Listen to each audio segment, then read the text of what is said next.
मैं दूसरे magic students के साथ डीमन रेल्म भेजा गया था ताकि रेल्म्स के बीच मौजूद मैजिकल बैरियर्स को मजबूत किया जा सके। जब हम उस जगह पर पहुंचे तो सभी को इतना डर लगा कि वे मिशन छोड़कर भाग गए। मैं ही अकेला था जो नहीं भागा। सारा काम मुझे अकेले ही करना पड़ा और इसी वजह से मैं कई दिनों तक सो भी नहीं पाया। जब मैं अपनी सीमा तक पहुंच गया तब मैंने तय किया कि मुझे बैरियर्स को ऑटोमेटिकली मेंटेन करने का तरीका बनाना होगा। मैंने उस जगह के पास जंगल में रहना शुरू किया। जिंदा रहने के लिए मैं शिकार करता था और तब भी बचकर रहता था जब हाई रैंक क्रीचर्स मुझे अपना खाना बनाने की कोशिश करते थे। लगभग 3 इयर्स बाद मैं 9 इयर्स का हो चुका था और बैरियर मैजिक को अविश्वसनीय स्तर तक मास्टर कर चुका था। मैं शील्ड्स बना सकता था और यहाँ तक कि किसी मॉन्स्टर के चारों ओर बैरियर बनाकर उसे ट्रैप भी कर सकता था। 12 इयर्स की उम्र में भी मैं जंगल में रह रहा था और डीमन रेल्म में बैरियर मेंटेन करने का अपना काम कर रहा था। विशाल और भयानक क्रीचर्स अब मुझ पर हमला करने के लिए काफी ताकतवर नहीं रहे थे। 15 इयर्स की उम्र तक मैं बैरियर्स बना सकता था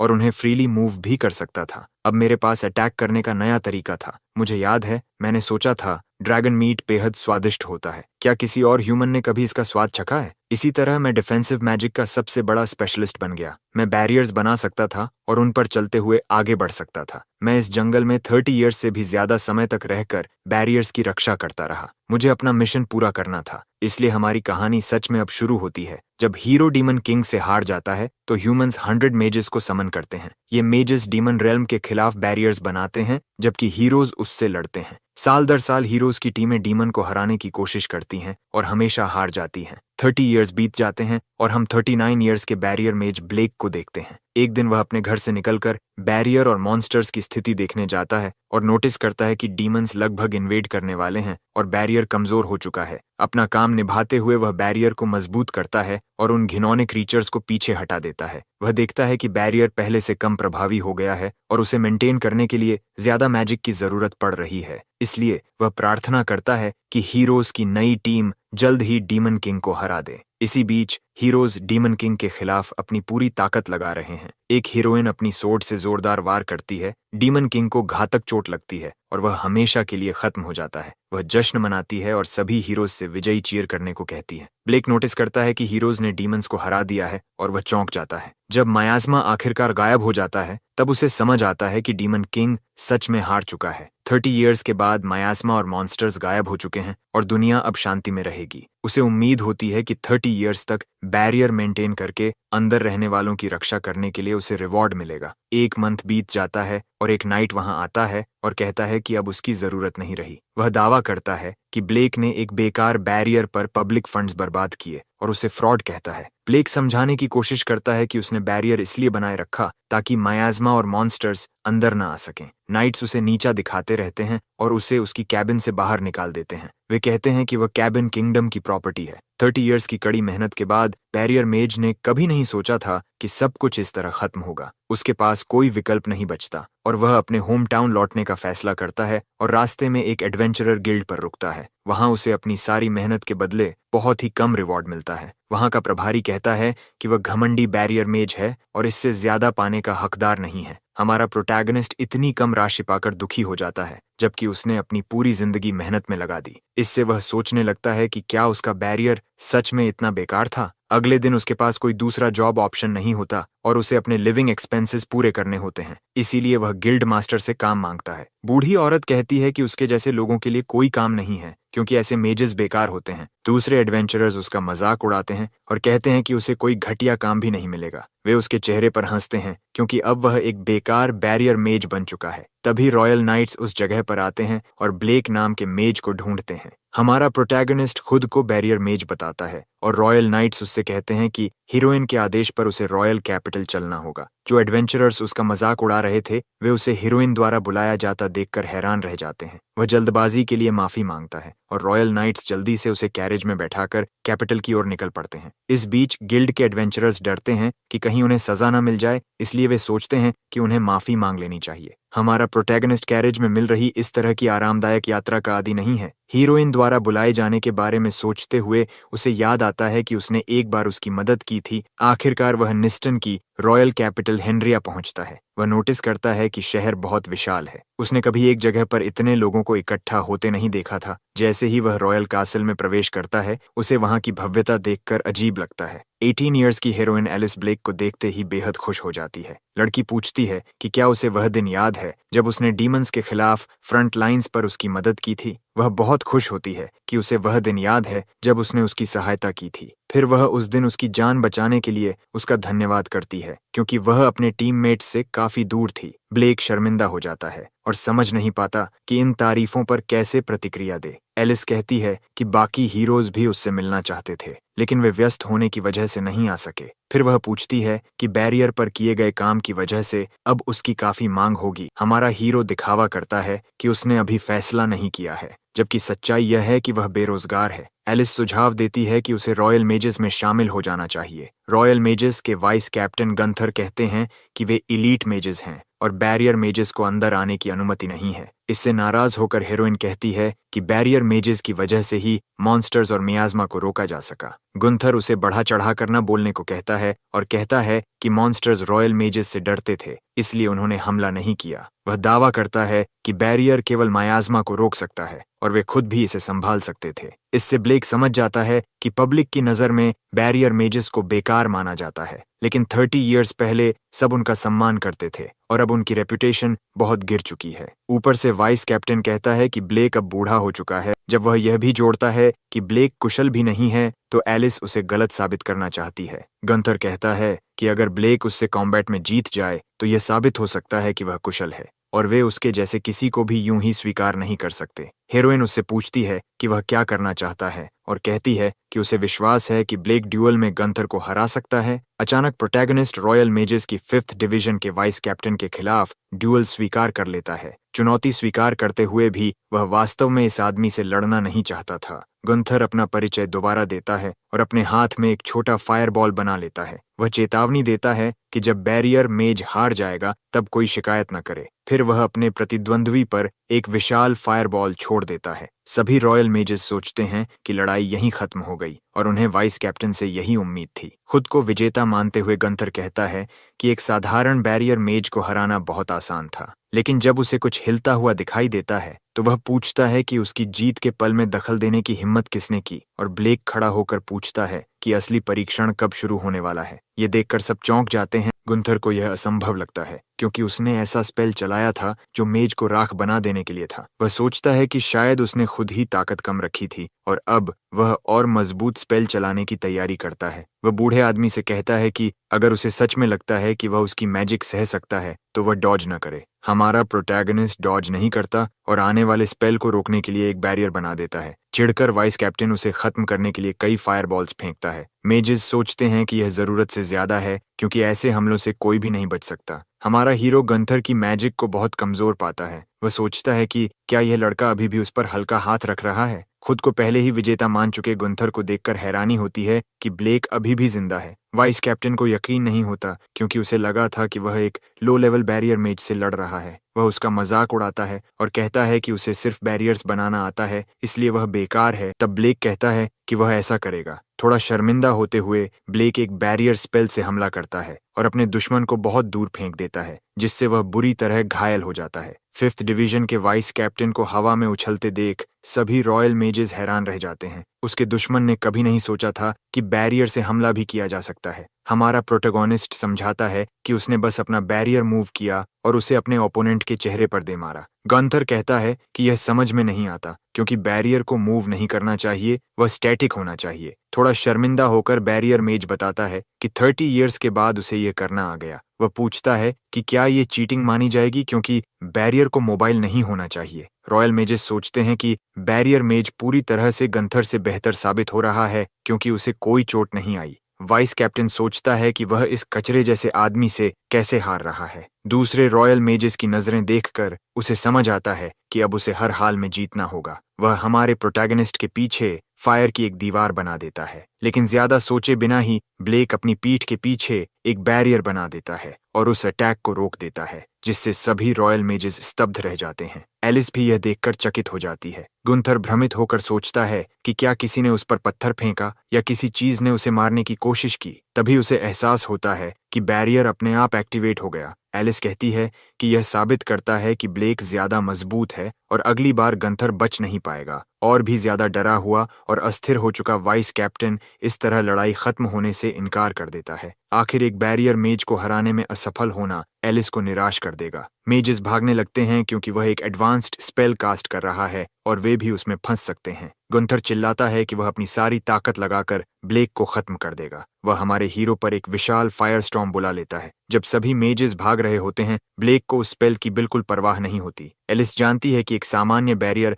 इस एडवांस स्पेल को नहीं रोक सकता, लेकिन ब्लेक का बैरियर कर सकता है। फिर उसे वह दिन याद आता है जब बैरियर मेज ने उसकी जान बचाई थी। उसने कई मिनी बैरियर्स का उपयोग करके डीमंस को हराया था और उसकी जान बचाई थी। इससे उसे पूरा यकीन हो जाता है कि वह यह लड़ाई नहीं हारेगा। आखिरकार वह वही करता है जो उसने उस दिन किया था, अपने बैरियर्स का उपयोग करके अटैक को काट देता है। घुटनों के बल गिरते हुए वाइस कैप्टन को विश्वास नहीं होता कि उसका सबसे मजबूत स्पेल भी काम नहीं आया। जब वे देखते हैं कि कैप्टन की मैजिक खत्म हो चुकी है तो वे पूछते हैं कि क्या बैरियर मेज जीत गया। एलिस घोषणा करती है कि बैरियर स्क्वाड का मेज विजयी हुआ है और अब वह रॉयल मेजेस में शामिल हो सकता है। गंथर विरोध करने की कोशिश करता है और कहता है कि वह अकेला नहीं था, उसके साथ दूसरे मेजेस भी थे। तब एक नाइट कहता है कि रिपोर्ट्स के अनुसार बाकी बैरियर मेजेस ने कोई योगदान नहीं दिया। वाइस कैप्टन यह सुनकर चौंक जाता है कि वह इतने सालों तक अकेले काम करता रहा। कई कारणों से बाकी लोग अपनी ड्यूटीज छोड़कर चले गए या फंड्स का गलत उपयोग करने लगे और धीरे धीरे गायब हो गए। इसलिए ब्लेक ने 30 इयर्स तक डीमन रेल्म के खिलाफ बैरियर्स अकेले ही बनाए रखे।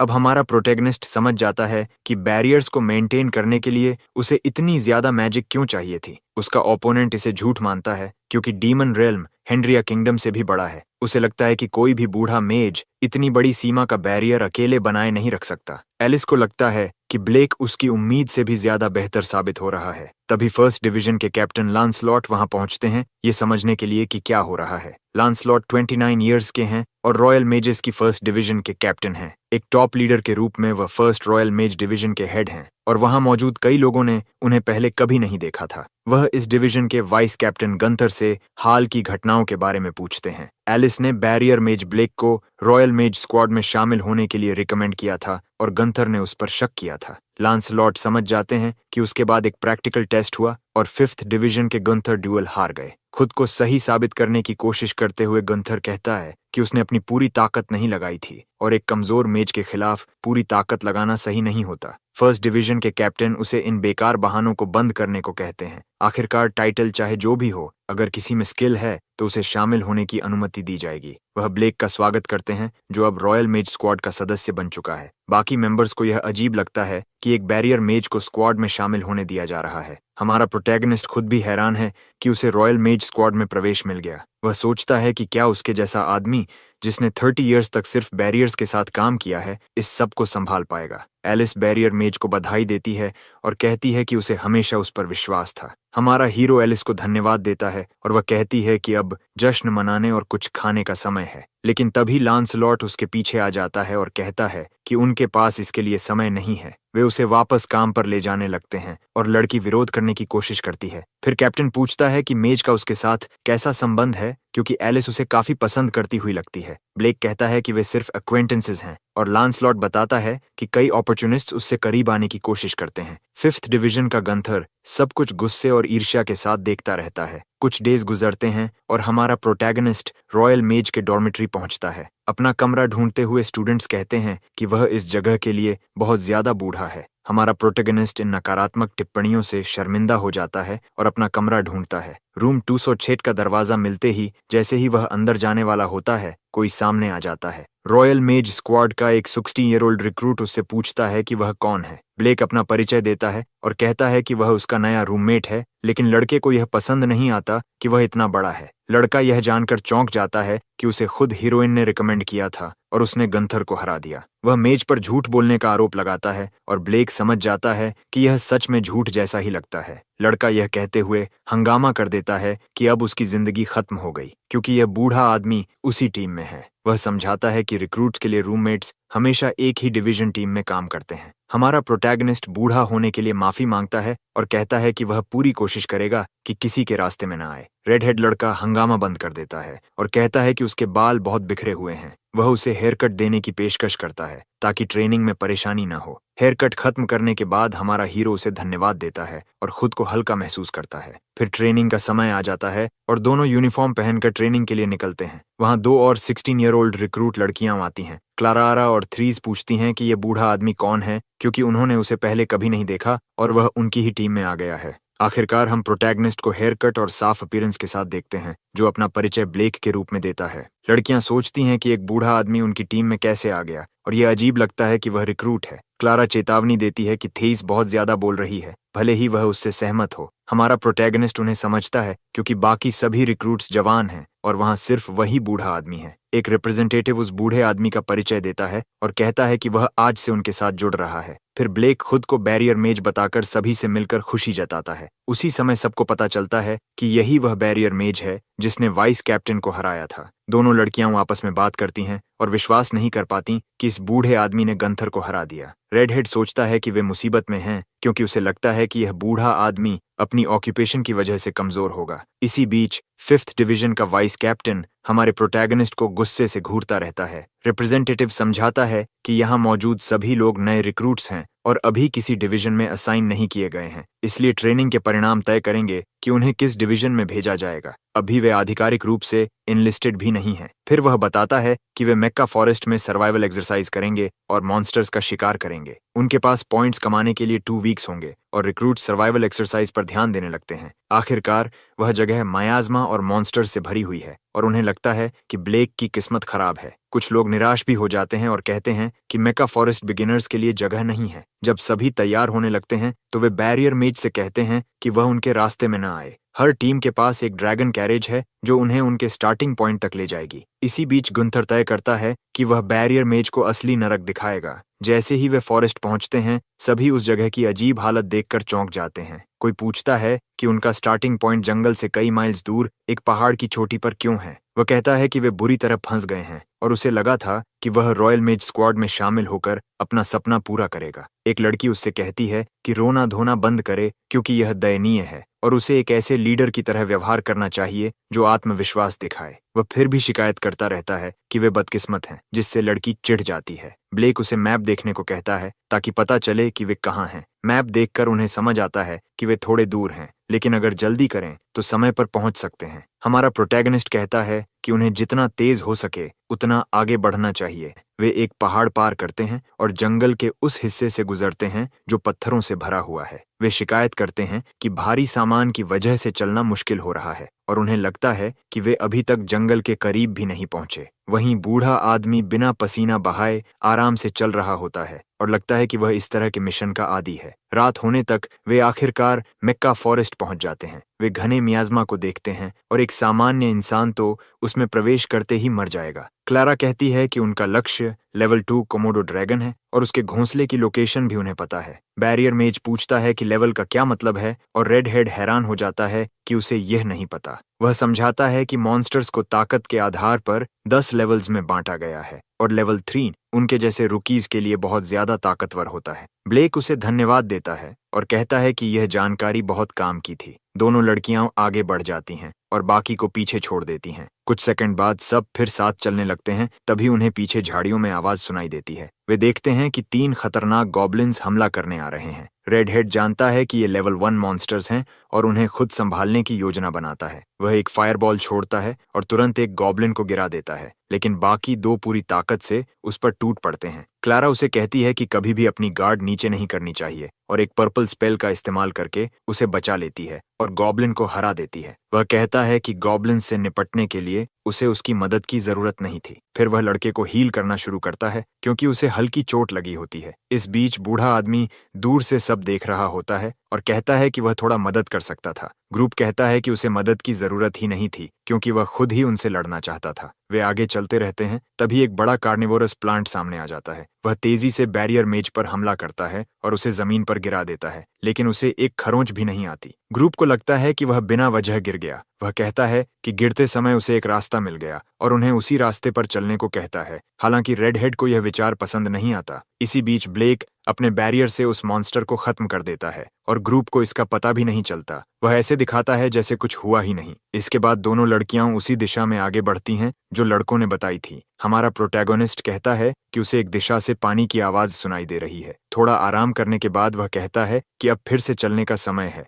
और कई मॉन्स्टर्स छाया में छिपकर उन्हें देखते रहते हैं। ग्रुप धीरे धीरे सोने लगता है जबकि बूढ़ा आदमी जागकर उनकी निगरानी करता रहता है। तभी उसके पीछे एक विशाल मॉन्स्ट्रस लायन आता है और उसे काटने की कोशिश करते हुए दहाड़ता है, लेकिन उसका बैरियर अपने आप एक्टिवेट हो जाता है और मॉन्स्टर को रोक देता है, जबकि ब्लेक उंगली तक नहीं उठाता। शोर सुनकर रेडहेड जाग जाता है और मेज कहता है कि कुछ नहीं था। फिर वह पहरा देने की पेशकश करता है, लेकिन ब्लेक उसे वापस सोने को कह देता है। खुश होकर रेडहेड बूढ़े आदमी को धन्यवाद देता है और ब्लेक वहीं जाग कर पहरा देता रहता है। रेडहेड ध्यान देता है कि उन्हें बहुत कम मॉन्स्टर्स मिले हैं और वह सोचता है कि वे भाग्यशाली हैं, ये जाने बिना कि इसका कारण ब्लेक है। सभी को अजीब लगता है कि उन्हें सिर्फ कमजोर क्रीचर्स ही मिले हैं और वे सोचते हैं कि क्या मेज कुछ कर रहा है। क्लारा कहती है कि यह अच्छा है क्योंकि चलना ही काफी थकाने वाला है और अगर मॉन्स्टर्स से भी लड़ना पड़े तो और मुश्किल हो जाएगा। दूसरी ओर गंथर मान लेता है कि बूढ़ा आदमी मर चुका होगा क्योंकि उसने उन्हें सबसे खतरनाक जगह पर भेजा था। भले ही वे अपने लक्ष्य तक पहुंच जाएं,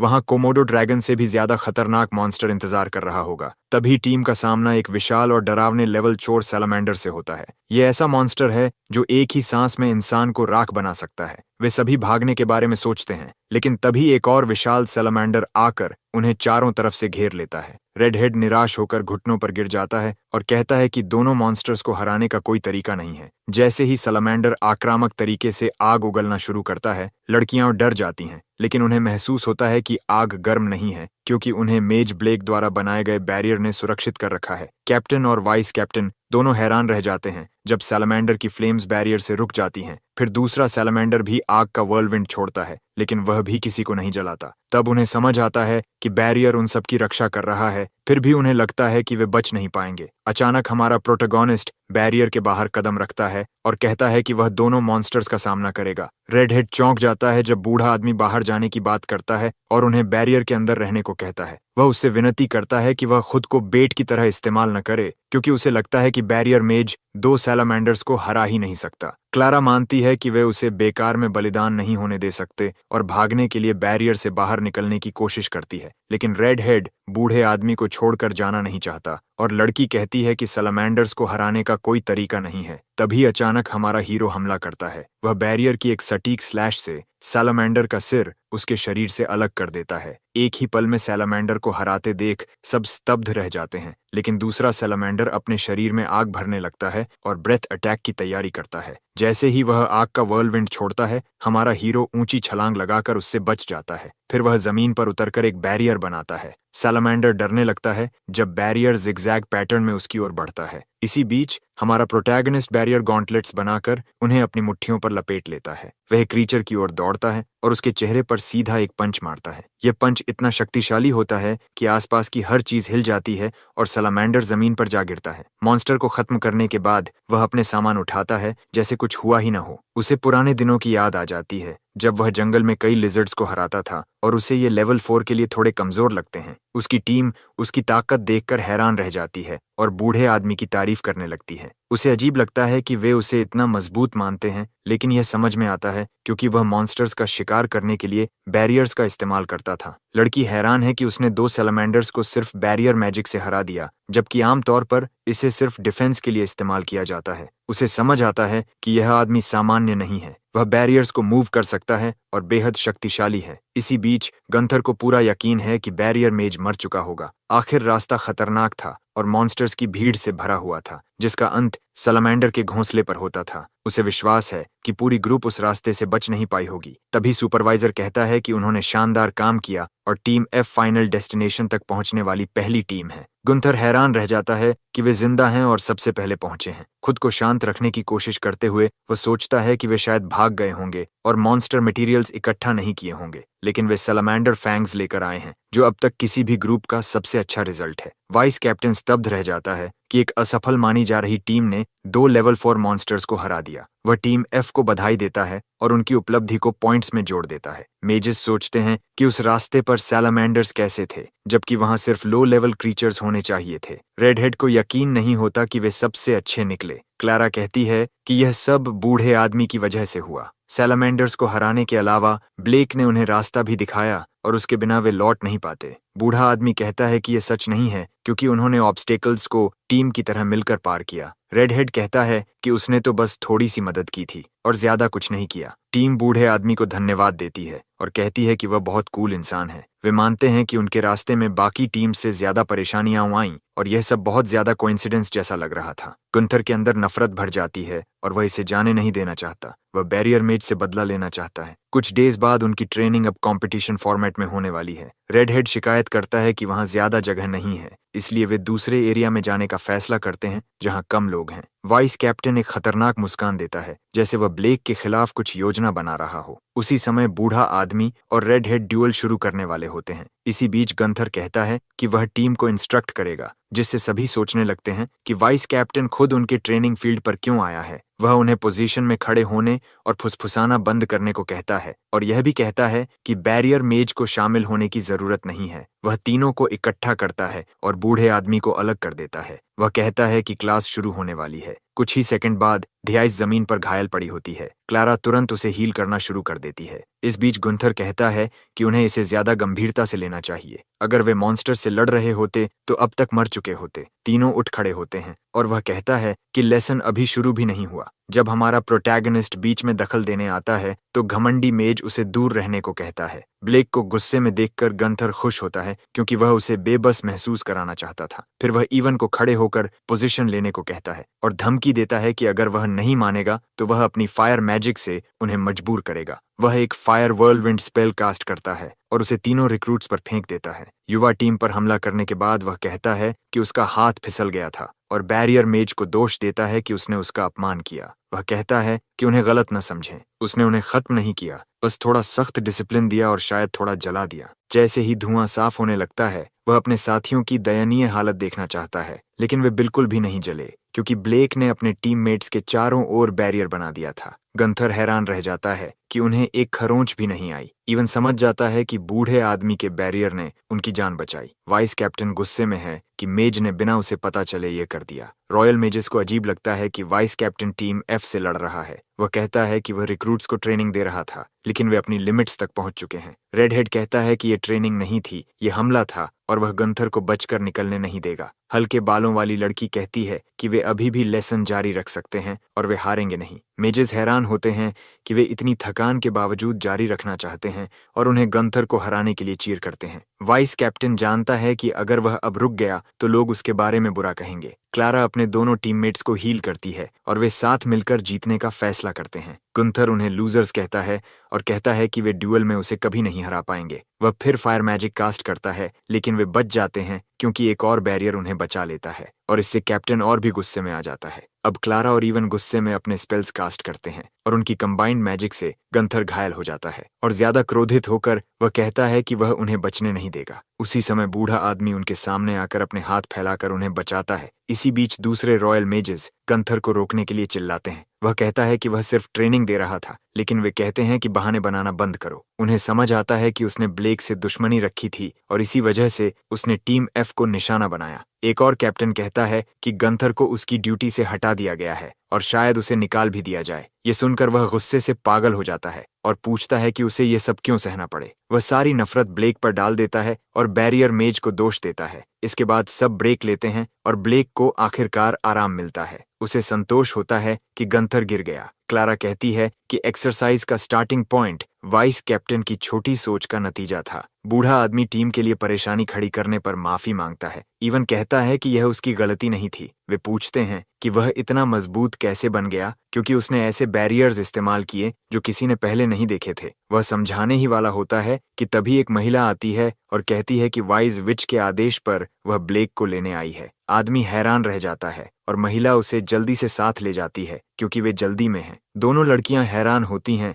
कि हीरोइन की ग्रुप की ईटा उसे बुलाने आई थी। वे हेनरिया किंगडम के मैजिक रिसर्च इंस्टीट्यूट पहुंचते हैं। वहां 13 ईयर ओल्ड डायरेक्टर और वाइज विच ईदा खुशी से उस मेज से मिलती है। प्रोटोगोनिस्ट उसे इतने समय बाद ठीक देखकर खुश होता है। वह उस पर गुस्सा हो जाती है क्योंकि वह एक असाधारण और प्रतिभाशाली विच के साथ, जो हर 100 साल में केवल एक बार प्रकट होती है, बच्चे जैसा व्यवहार कर रहा है। लेकिन सच में ईडा को इससे फर्क नहीं पड़ता और हमारा हीरो उससे माफी मांग लेता है। सीधे मुद्दे पर आते हुए विच बताती है कि उसने मेज को इसलिए बुलाया क्योंकि उसे मॉन्स्टर्स को पकड़ने के लिए उसकी ताकत चाहिए। वह समझाती है कि गुस्से में आए मॉन्स्टर्स पर सामान्य केजेस काम नहीं करते और कुछ स्पीसीज मायास्मा छोड़ते हैं। इसलिए उनका रिसर्च केवल मॉन्स्टर्स के नेचुरल हैबिटेट्स तक सीमित रहा है, जो बहुत इनएफिशिएंट तरीका है। उसकी इच्छा है कि मॉन्स्टर्स को पकड़कर मैजिक रिसर्च इंस्टीट्यूट में उनका अध्ययन किया जाए। शायद इससे मायास्मा का कोई काउंटर मेजर भी मिल सके। वह जानती है कि हीरोज देवी द्वारा संरक्षित होते हैं और मायास्मा को रोक सकते हैं। मूल विषय पर लौटते हुए विच पूछती है कि क्या वह लेवल 5 से ऊपर के मॉन्स्टर्स को पकड़ सकता है। उसकी असिस्टेंट कहती है कि वह बैरियर मेजेस को ज्यादा आंक रही है। प्रोटैगनिस्ट कहता है कि उसे लगता है कि वह लेवल 5 से ऊपर के मॉन्स्टर्स को पकड़ सकता है। विच ब्लेक की बात से संतुष्ट दिखाई देती है। हमारा प्रोटैगनिस्ट सोचता है कि वह लेवल 5 संभाल सकता है क्योंकि सैलामेंडर्स लेवल 4 थे। असिस्टेंट को लगता है कि ईडा के सामने ऐसा वादा करना बेतुका है और उसे विश्वास है कि वह यह काम पूरा नहीं कर पाएगा। लेकिन हमारा प्रोटैगनिस्ट कहता है कि सब ठीक रहेगा और वह मानती है कि वह झूठ बोल रहा है। इसी बीच विच पहले ही तय कर चुकी होती है कि ब्लेक सहयोग करेगा। वह अपने अटेंडेंट्स की किसी आपत्ति को सहन नहीं करेगी और वे तुरंत माफी मांग लेते हैं। वह कहती है कि मेज स्क्वाड की चिंता न करें, वह उन्हें एक औपचारिक रिक्वेस्ट भेज देगी। ईडा की अटेंडेंट गुस्से में है कि यह मेज उसका फायदा उठा रहा है। उसे लगता है कि इस स्थिति में उसे छोटी लड़की की रक्षा करनी चाहिए। हमारा प्रोटैगनिस्ट एक बुरा संकेत महसूस करता है और बेचैन होने लगता है। विच घोषणा करती है कि वे बर्बर्न की अबैंडन्ड माइन की ओर जा रहे हैं। ईडा की सभी विचेस अपने ड्रैगन्स पर सवार होकर मिशन के लिए निकल पड़ती हैं। विच कहती है कि वह खुशकिस्मत है कि उससे इतनी जल्दी फिर मुलाकात हो गई और एमसी बताता है कि वह पहले ही एलिस से मिल चुका है। ईडा कहती है कि एलिस हमेशा ऐसी ही रहती है, बहुत ज्यादा खुशमिजाज दिखाई देती है। अटेंडेंट सोचती है कि वह उसकी मिस्ट्रेस के साथ इतनी आसानी से कैसे घुल मिल गया। वह कहती है कि अगर मेज ने जंगल में उन्हें नहीं बचाया होता तो वे सभी मर जाते। उस दिन हीरो डीमन किंग के जंगल में शिकार कर रहा था जब उसने संयोग से एलिस को पाया और उसे बचाया। उसे याद आता है कि वह फॉरेस्ट ऑफ डेथ में था और उसने लड़की को जमीन पर घायल देखा। एलिस ने कहा कि उसके साथी भी खतरे में हैं और उससे उन्हें भी बचाने की विनती की। हमारा हीरो आसपास खोजता है और ईडा को मॉन्स्टर से घिरा हुआ पाता है। फॉरेस्ट ऑफ डेथ में प्रवेश करने वालों की इंद्रियां भ्रमित हो जाती हैं। इसी कारण टीम बिछड़ गई थी। इसलिए अगर उसने उन्हें नहीं बचाया होता तो वे सभी वहीं मर जाते। विनम्रता से हमारा प्रोटैगनिस्ट कहता है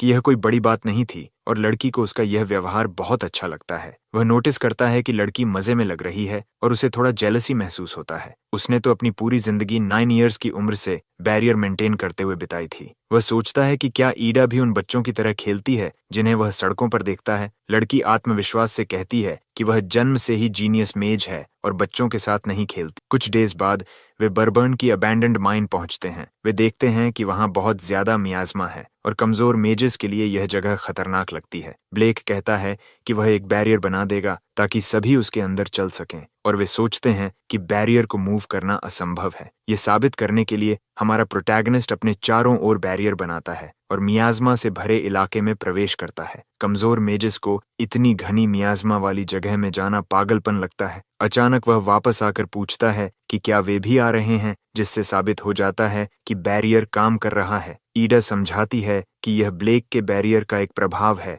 और कहती है कि ड्रैगन कैरेजेस को बाहर ही छोड़ दें। अपने चारों ओर चलती हुई बैरियर देखकर सभी सोचते हैं कि क्या यह सच में उन्हें मियाज़मा से बचा पाएगा। ईर्ष्यालु अटेंडेंट कहती है कि ऐसी चीज की तारीफ भी नहीं करनी चाहिए। हमारा हीरो उन्हें चेतावनी देता है कि आसपास मॉन्स्टर्स हैं और वह अंदर मियाज़मा के स्रोत को महसूस कर सकता है। ब्लेक को शक होता है कि कोई क्रीचर इसकी वजह हो सकता है, लेकिन एक मेज कहता है कि यह किसी कर्स्ड ऑब्जेक्ट की वजह से भी हो सकता है। आखिर कर्स्ड ऑब्जेक्ट्स चाहे इंसानों द्वारा बनाए गए हों या अंधेरी जगहों पर प्राकृतिक रूप से बने हों, मियाज़मा पैदा कर सकते हैं। कभी कभी ऐसे ऑब्जेक्ट से ऐसे शक्तिशाली मॉन्स्टर्स भी जन्म लेते हैं जो मायाज़्मा पैदा करते हैं। यही धुआं मॉन्स्टर्स को जन्म देता है और वे इसे और भी बढ़ा देते हैं। इस तरह और मॉन्स्टर्स पैदा होते जाते हैं। डीमन किंग इसी विशियस साइकिल का अच्छा उदाहरण था। इसके अलावा अगर वह मॉन्स्टर जो मायास्मा पैदा कर रहा है उसे हरा दिया जाए तो उससे बने बाकी मॉन्स्टर्स भी गायब हो जाते हैं। इसी वजह से जब डीमन किंग को हराया गया था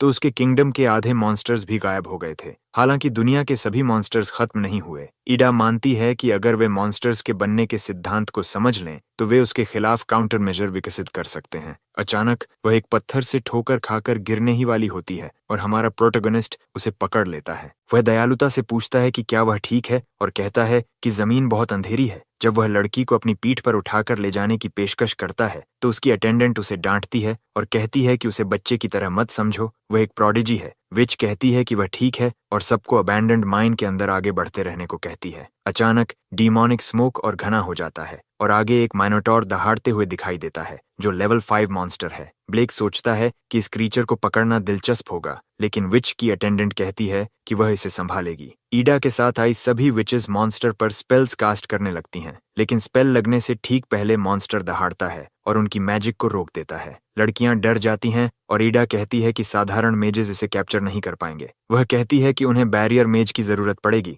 लेकिन उसकी अटेंडेंट कहती है कि ईडा को खुद मिनोटॉर को पकड़ना चाहिए। वे फैसला करते हैं कि यह काम वाइज विच करेगी, लेकिन वह इस स्थिति में ज्यादा सहज नहीं लगती। वह हिचकिचाते हुए आगे बढ़ती है और अपने स्टाफ को पकड़े हुए विशाल माइनोटॉर के पास पहुंचती है। तभी क्रीचर उस पर हमला करने के लिए दौड़ता है। ईडे एक स्पेल तैयार करती हुई दिखाई देती है और मॉन्स्टर अपनी एक्स से उस पर वार करने ही वाला होता है। ठीक उसी पल एक बैरियर प्रकट होता है और उसकी जान बचा लेता है। बाकी विचेस चौंक जाती हैं जब एक विशाल बैरियर माइनोटॉर को घेर लेता है। उन्हें समझ आता है कि बैरियर मेज ब्लेक ही इसे बनाए हुए है। वे उससे कहते हैं कि एडे के काम में दखल न दे, लेकिन वह तुरंत उन्हें चुप रहने को कहती है। वह कहती है कि वे ब्लेक को इसी मॉन्स्टर को पकड़ने के लिए लाए थे, हालांकि उसे डर है कि बैरियर टूट सकता है, लेकिन एक रिफाइंड बैरियर मियाज़्मा को रोक और शुद्ध कर सकता है और मॉन्स्टर को कमजोर भी कर देता है। कमजोर मेजेस को पता ही नहीं था कि बैरियर्स किसी मॉन्स्टर को दबाने में इतने प्रभावी हो सकते हैं। इस तरह लेवल 5 मॉन्स्टर पूरी तरह पावरलेस हो जाता है, जिससे ब्लेक के बैरियर की ताकत साफ दिखाई देती है।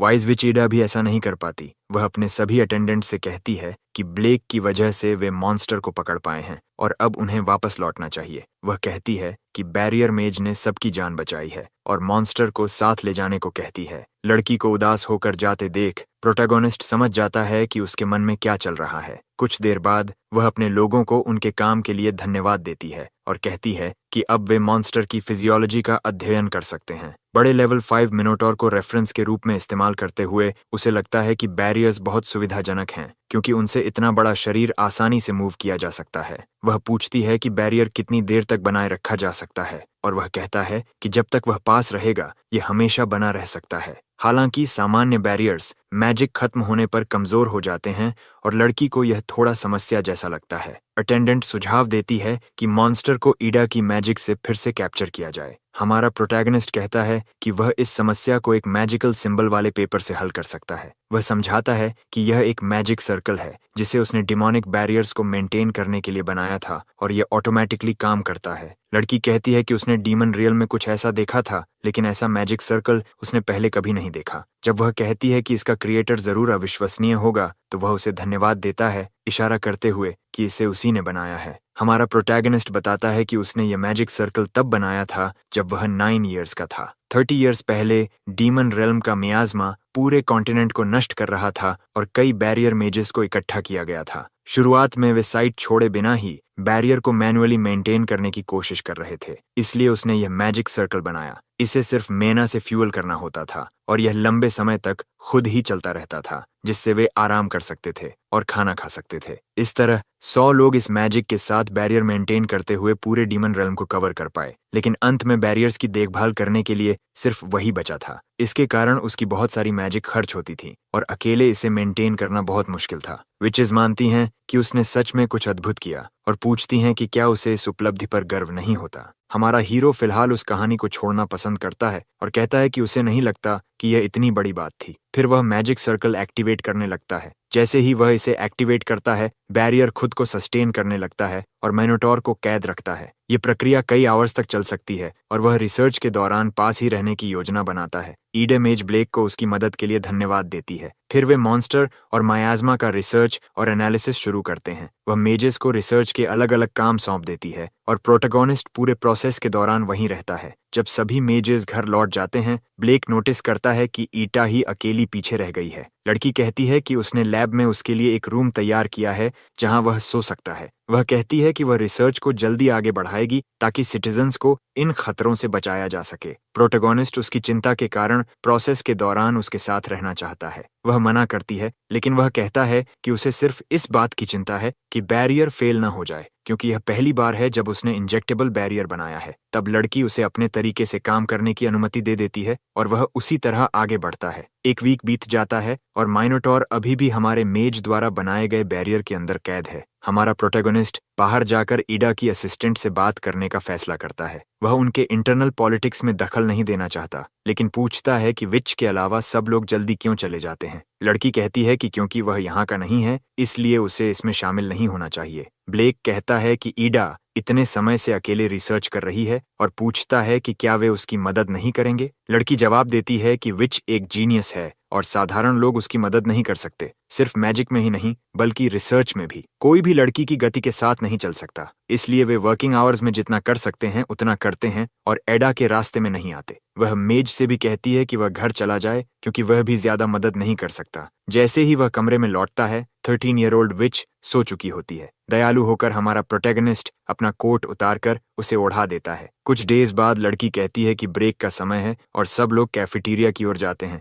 जबकि वह अकेली खाना खाती है। ब्लेक कहता है कि उसे लैब में बंद रहने के बजाय थोड़ा आराम करना चाहिए। ईडा कहती है कि वह बाद में अपने रूम में जाएगी और नहीं चाहती थी कि वह भी लैब में फंसा रहे। फिर वह उससे कहती है कि उसकी चिंता न करे और उसे भी ब्रेक लेने को कहती है। सब लोग कैफेटेरिया में जाकर शानदार खाना खाते हैं। इसी बीच विच अकेले रिसर्च कर रही होती है, पूरी तरह ध्यान में डूबी हुई। उसके साथ कोई नहीं होता। रिसर्च इतना उच्च स्तर का है कि कोई समझ ही नहीं पाता कि वह क्या कर रही है। वे कहते हैं कि वह बैरियर मेज के बिना भी मॉन्स्टर को पकड़ सकती थी। उसकी सबसे वफादार साथी कहती है कि अगर सब कुछ उसी पर छोड़ दिया जाए तो सब ठीक हो जाएगा, लेकिन हमारा प्रोटैगनिस्ट इससे सहमत नहीं होता और मेजेस नाराज हो जाते हैं। ब्लेक कहता है कि लगातार उसकी तारीफ करना और सब कुछ उसके कंधों पर छोड़ देना परिपक्वता नहीं है। वह अभी भी एक बच्ची है। महिला उससे कहती है कि उसे बच्ची की तरह देखना बंद करे, क्योंकि वह किंगडम के इतिहास की सबसे महान जीनियस है। सभी मेजेस सहमत होते हैं कि भले ही वह बच्ची जैसी दिखती है, लेकिन वह पहले ही एक एडल्ट है और वह उसके बारे में कुछ नहीं समझता। प्रोटैगनिस्ट मानता है कि वह एक ब्रिलियंट रिसर्चर और मेज है, कई एडल्ट से भी ज्यादा सक्षम,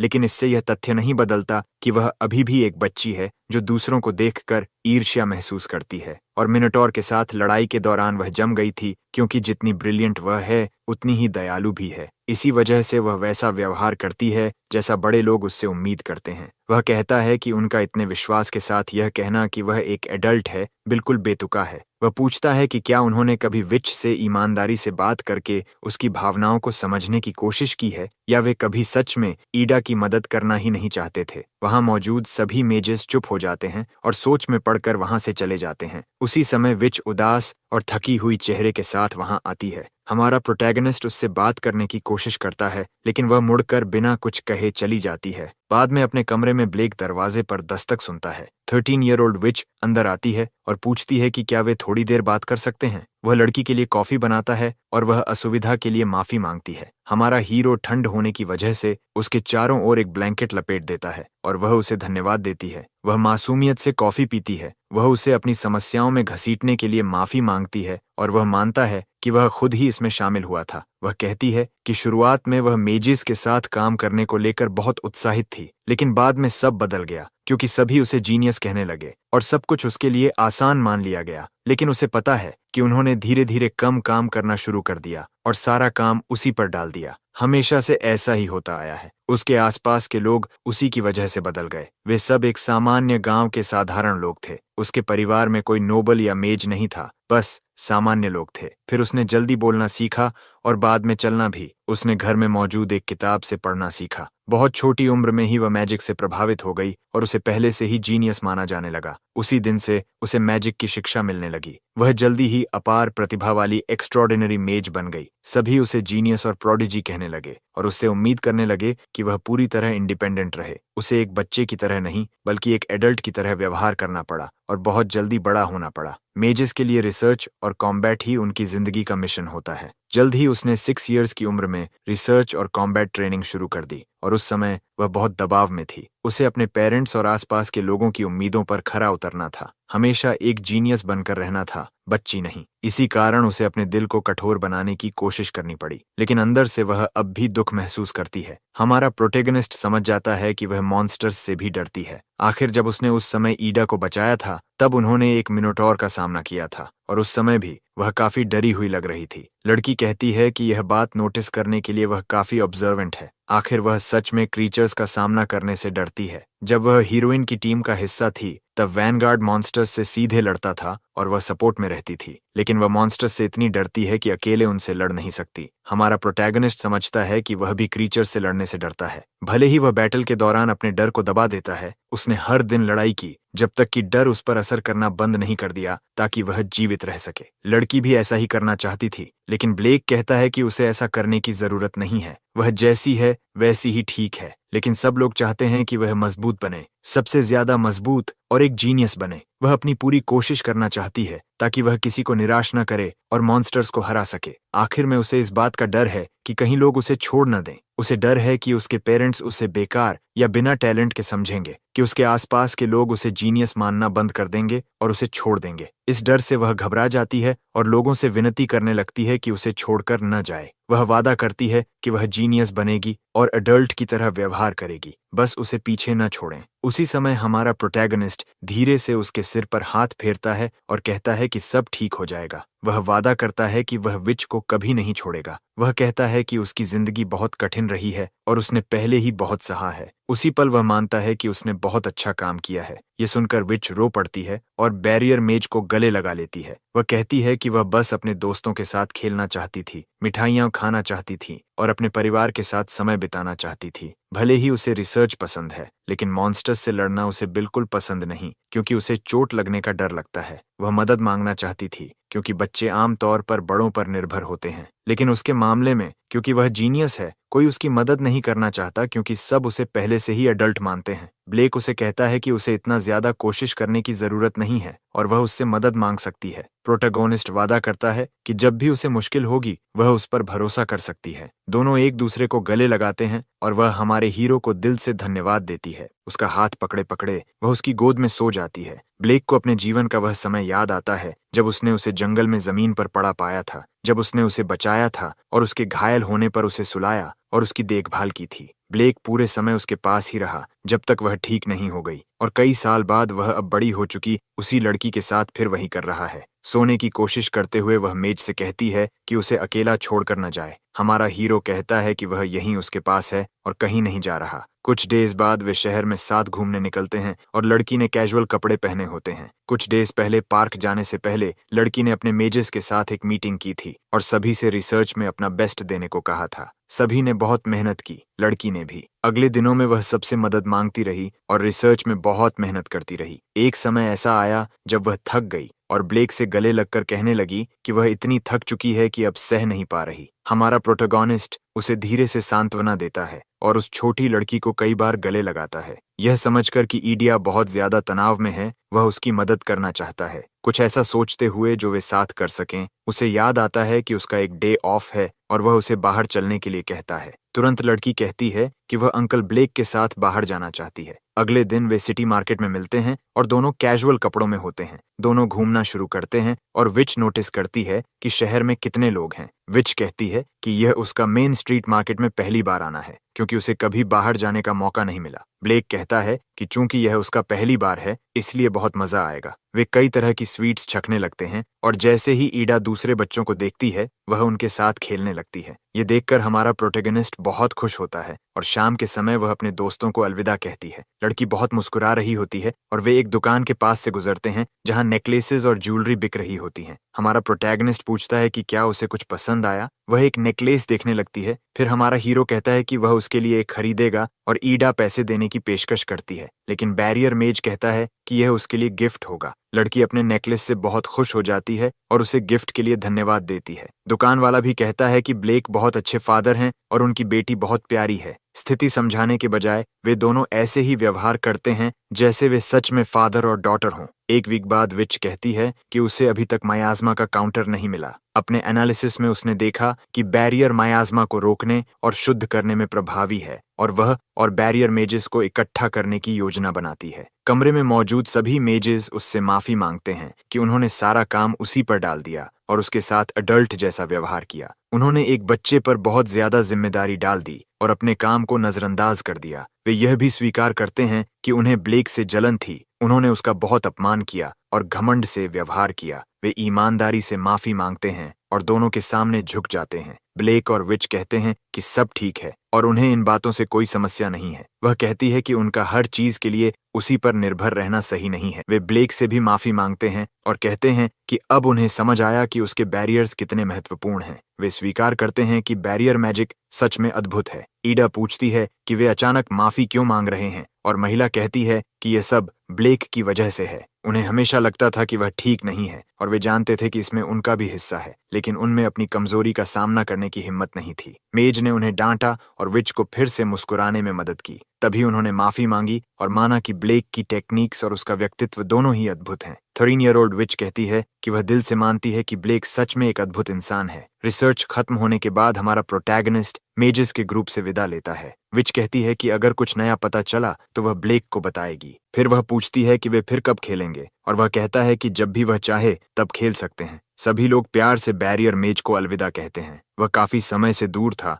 और सोचता है कि उसकी ग्रुप कैसी होगी। जब वह पहुंचता है तो ट्रियो नाराज होते हैं कि उसने इतना समय क्यों लगा दिया और कहते हैं कि वे बहुत चिंतित थे। हमारा प्रोटैगनिस्ट उन्हें मॉन्स्टर्स पकड़ने की कहानी सुनाने लगता है। रेडहेड जानता था कि रिसर्च इंस्टीट्यूट की लैब में प्रवेश करने का मौका बहुत कम लोगों को मिलता है। लड़कियां समझ जाती हैं कि हीरो स्क्वाड के 2 मेंबर्स के इतने करीब होने के लिए किसी की मैजिक बहुत प्रभावशाली होनी चाहिए और वे सोचने लगती हैं कि ब्लेक असल में कौन है। वह पूछता है कि उसकी गैरहाजिरी में कुछ हुआ था क्या। इवन कहता है कि वह ट्रेनिंग फील्ड में अपनी ट्रेनिंग के रिजल्ट्स दिखाएगा। वहां पहुंचकर ट्रियो एक साथ अपनी मैजिक दिखाने लगते हैं। तीनों मिलकर ट्रिपल मैजिक वॉर्टेक्स कास्ट करते हैं जो एक साथ जुड़ जाता है। आखिर में रेडहेड को लगता है कि यह और बेहतर होना चाहिए था और वह जानता है कि मजबूत बनना आसान नहीं है। एक और ग्रुप के मेजेस कहते हैं कि वे मुश्किल से टेस्ट पास कर पाए और उन्हें फेलियर्स कहते हैं। जवाब में वे मान लेते हैं कि वे सच में फेलियर्स हैं और हमेशा आखिरी आते हैं। इवन पूछता है कि क्या वे इतनी आसानी से हार मान लेंगे और कहता है कि बूढ़े आदमी पर निर्भर रहना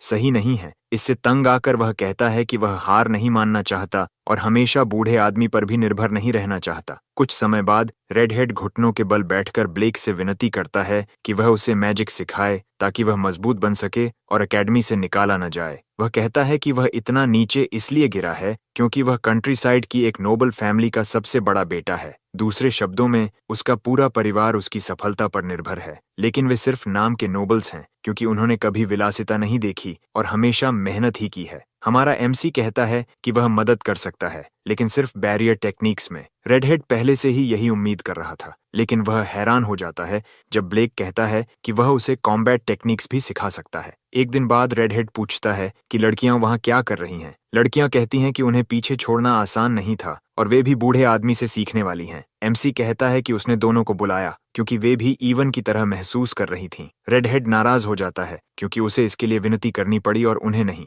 क्लैरा का इरादा ब्लेक की ताकत का रहस्य जानने और उसे करीब से देखने का है। हालांकि वह उसकी अजीब टाइमिंग नोटिस कर लेता है और वह चाहती है कि यह बिना किसी को पता चले। वे मेका फॉरेस्ट वापस जाते हैं जहां उनका सामना मॉन्स्टर्स से होता है। इवन अपने हाथों से फायर मैजिक कास्ट करके एक क्रीचर पर हमला करता है, लेकिन जैसे ही वह अपनी ताकत पर भरोसा करने लगता है, एक और मॉन्स्टर उस पर हमला करने आ जाता है। ब्लेक अपनी मोबाइल बैरियर मैजिक से उसे बचाता है और उसे सलाह देता है कि कभी भी अपनी गार्ड नीचे न करे। अचानक और भी मॉन्स्टर्स दिखाई देने लगते हैं और लड़कियां डर जाती हैं। ब्लेक उन्हें कहता है कि ध्यान से देखें क्योंकि अगर एनिमीज ज्यादा हों तो एरिया मैजिक इस्तेमाल किया जा सकता है। फिर वह एक घूमती हुई मोबाइल बैरियर का इस्तेमाल करके सभी एनिमीज पर एक साथ हमला करता है। ट्रियो उसकी ताकत देखकर हैरान रह जाते हैं क्योंकि उसने एक ही वार में मॉन्स्टर्स को हरा दिया। उन्हें समझ आता है कि बूढ़ा आदमी बेहद मजबूत है और वे पूछते हैं कि वह ऐसा कैसे करता है। वह कहता है कि यह एक लंबी कहानी है कि उसने सिर्फ डीमन रेल्म में बैरियर मेंटेन करते हुए इतनी ताकत कैसे हासिल की। आखिर यह 30 इयर्स पहले हुआ था जब वह सिर्फ 9 इयर्स का था। तब जब उसमें बैरियर मेज बनने की क्षमता दिखी, उसे डीमन रेल्म भेज दिया गया था। उन्हें वहां के मायाज़मा और मॉन्स्टर्स को दबाने के लिए बैरियर्स बनाने का काम दिया गया था। उन्हें बहुत कम पेमेंट मिलती थी, खाना और पानी भी सीमित था और फिर उन्हें छोड़ दिया गया। मिशन की प्रकृति ऐसी थी कि उन्हें बैरियर्स मेंटेन करने के लिए उस जगह से निकलने की अनुमति नहीं थी। उसे मुश्किल से सोने का समय मिलता था और वह बिना खाना या सप्लाईज के बैरियर मेंटेन करता रहता था। वह शारीरिक और मानसिक दोनों रूप से अपनी सीमा तक पहुंच चुका था। तभी उसे एक आइडिया आया कि ऐसा मैजिक सर्कल बनाया जाए जो बैरियर को ऑटोमेटिकली मेंटेन कर सके। क्लारा कहती है कि बहुत कम लोग ऐसा कर सकते हैं और उसे लगता है कि वह इसमें असफल हो गया होगा। सिर्फ कुछ दिनों में उसने वह सर्कल बना लिया जिसे अपनी मैजिक से इन्फ्यूज किया जा सकता था। उस दिन वह ऐसे सोया जैसे कल का कोई भरोसा ही न हो। कुछ दिनों बाद उसने अपना पैसा एक मर्चेंट को दिया ताकि वह बैरियर मेथड दूसरे मेजेस तक पहुंचा सके। अब उसे सिर्फ खाने और रहने की समस्या हल करनी थी और उसने फॉरेस्ट में जाकर शिकार करने की अनुमति मांगी, लेकिन फॉरेस्ट मॉन्स्टर से भरा हुआ था और उसे वापस भागना पड़ा। आखिर नाइट्स हर कुछ महीनों में ही राशंस पहुंचाते थे, लेकिन कुछ समय बाद वह भी बंद हो गया। कोई और विकल्प न होने के कारण उसे फिर फॉरेस्ट में जाना पड़ा ताकि खाना ढूंढ सके। वह मॉन्स्टर्स से बचते हुए पेड़ों से खाना इकट्ठा करता और अपने बैरियर स्पेल्स का इस्तेमाल करता, लेकिन यह ज्यादा फायदेमंद नहीं था क्योंकि मियाज़मा बहुत तीव्र था और उसे फॉरेस्ट को प्यूरिफाई करना पड़ता था। उसकी उस समय की बैरियर टेक्निक्स मॉन्स्टर्स के खिलाफ प्रभावी नहीं थीं, इसलिए उसने तय किया कि उसे और मजबूत बनना होगा। उस समय से उसने सॉल्यूशन खोजने के लिए बैरियर टेक्निक्स का अध्ययन शुरू किया। उसने कड़ी ट्रेनिंग की और अंत में अपने बैरियर्स को मजबूत बनाने में सफल हो गया। वह शॉर्ट टर्म रिस्ट्रिक्शंस लागू कर सकता था और रिसोर्सेज इकट्ठा करना आसान हो गया। 3 इयर्स बाद ब्लेक 12 इयर्स का हो चुका था और अब वह फॉरेस्ट में शांति से प्रवेश करता था। उसके बैरियर्स इतने रिफाइंड हो चुके थे कि वे कई मॉन्स्टर्स को कुछ मिनटों तक रोक सकते थे। मियाज़मा प्यूरिफाई होने के कारण उसकी मैजिक भी बढ़ गई थी और उसे अपनी ग्रोथ साफ महसूस होने लगी थी। फिर भी उसके पास मॉन्स्टर्स को सीधे हराने की क्षमता नहीं थी। बैरियर्स मजबूत थे, लेकिन वह उन्हें मूव नहीं कर सकता था या अटैक के लिए इस्तेमाल नहीं कर सकता था। इसलिए उसने बैरियर को मोबाइल बनाने के तरीकों की खोज जारी रखी। अपनी मेहनत की वजह से 3 इयर्स की ट्रेनिंग के बाद वह उन्हें आसानी से मूव करने लगा। उसने अपनी नई अटैक स्टाइल का नाम ऑफेंसिव बैरियर टेक्निक रखा। अब वह फिर से मीट खा सकता था और खाना पहले से ज्यादा स्वादिष्ट लगता था। हालांकि वह प्यूरिफाइड मॉन्स्टर मीट था ताकि मियाज़मा हट जाए। इसके बाद उसने और भी बैरियर टेक्निक्स का अध्ययन किया, जैसे शेप, प्रॉपर्टीज और रिजिडिटी, और उनमें इलास्टिसिटी और विस्कोसिटी जैसे गुण जोड़ दिए। इस तरह उसने बैरियर्स का उपयोग करके कम्बैट टेक्निक्स विकसित की। यह सब बताते हुए एक मॉन्स्टर हमारे प्रोटैगनिस्ट पर फायर ब्रेथ छोड़ने की तैयारी करता है, लेकिन बिना उसकी ओर देखे ही वह बैरियर बनाकर उस डेडली ब्रेथ को रोक देता है। फिर वह अपने ही बैरियर के ऊपर छलांग लगाता है और अपने हाथ में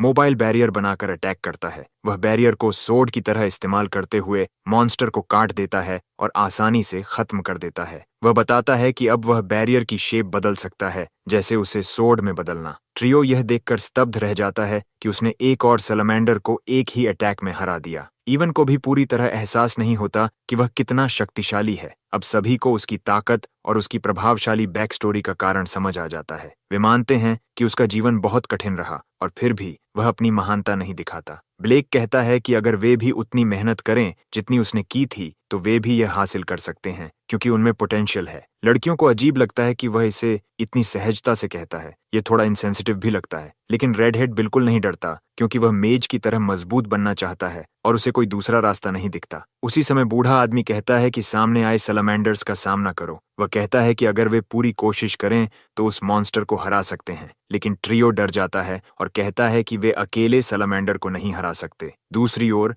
मेजेस कैप्टन लांसलॉट की तारीफ करने लगते हैं। वे कहते हैं कि वह बहुत युवा और बेहद कुशल हैं। और उन्हें लॉर्ड लांसलॉट द फ्लॉलेस कहते हैं। कैप्टन कहता है कि वे बढ़ा चढ़ा कर बोल रहे हैं क्योंकि उससे भी गलतियां होती हैं और लोग उसे विनम्र कहते हैं। वह उन ब्यूरोक्रेट्स को देखता है जो सिर्फ उसकी चापलूसी करना जानते हैं। उसके स्टूडेंट्स कहते हैं कि वे सही हैं और वह अपनी मेरिट से कैप्टन बना है। लांसलॉट कहता है कि वे उसे ज्यादा आंक रहे हैं और उसके स्टूडेंट्स उसे फिर मॉडेस्ट कहते हैं, लेकिन अंदर ही अंदर वह जानता है कि वह इतना महान नहीं है, बस औसत से थोड़ा बेहतर टैलेंट वाला व्यक्ति है। हाल ही में उसकी मैजिकल एबिलिटीज रुक सी गई हैं। अब उसके पास कोई लक्ष्य नहीं बचा। आखिर रॉयल मेज स्क्वाड का मुख्य काम पब्लिक ऑर्डर बनाए रखना है। डीमन किंग के मरने के बाद उसे लगता है कि शक्तिशाली एनिमीज से लड़ने के मौके कम हो गए हैं। शांति अच्छी चीज है, लेकिन कभी कभी वह सोचता है कि उसे कब तक सबकी उम्मीदों पर खरा उतरते रहना होगा। एक ब्यूरोक्रेट कहता है कि पास के गांवों पर लो लेवल मॉन्स्टर्स हमला कर रहे हैं। लांसलॉट जानता है कि उसे रिक्रूट्स के लिए ट्रेनिंग सेंटर बनाना होगा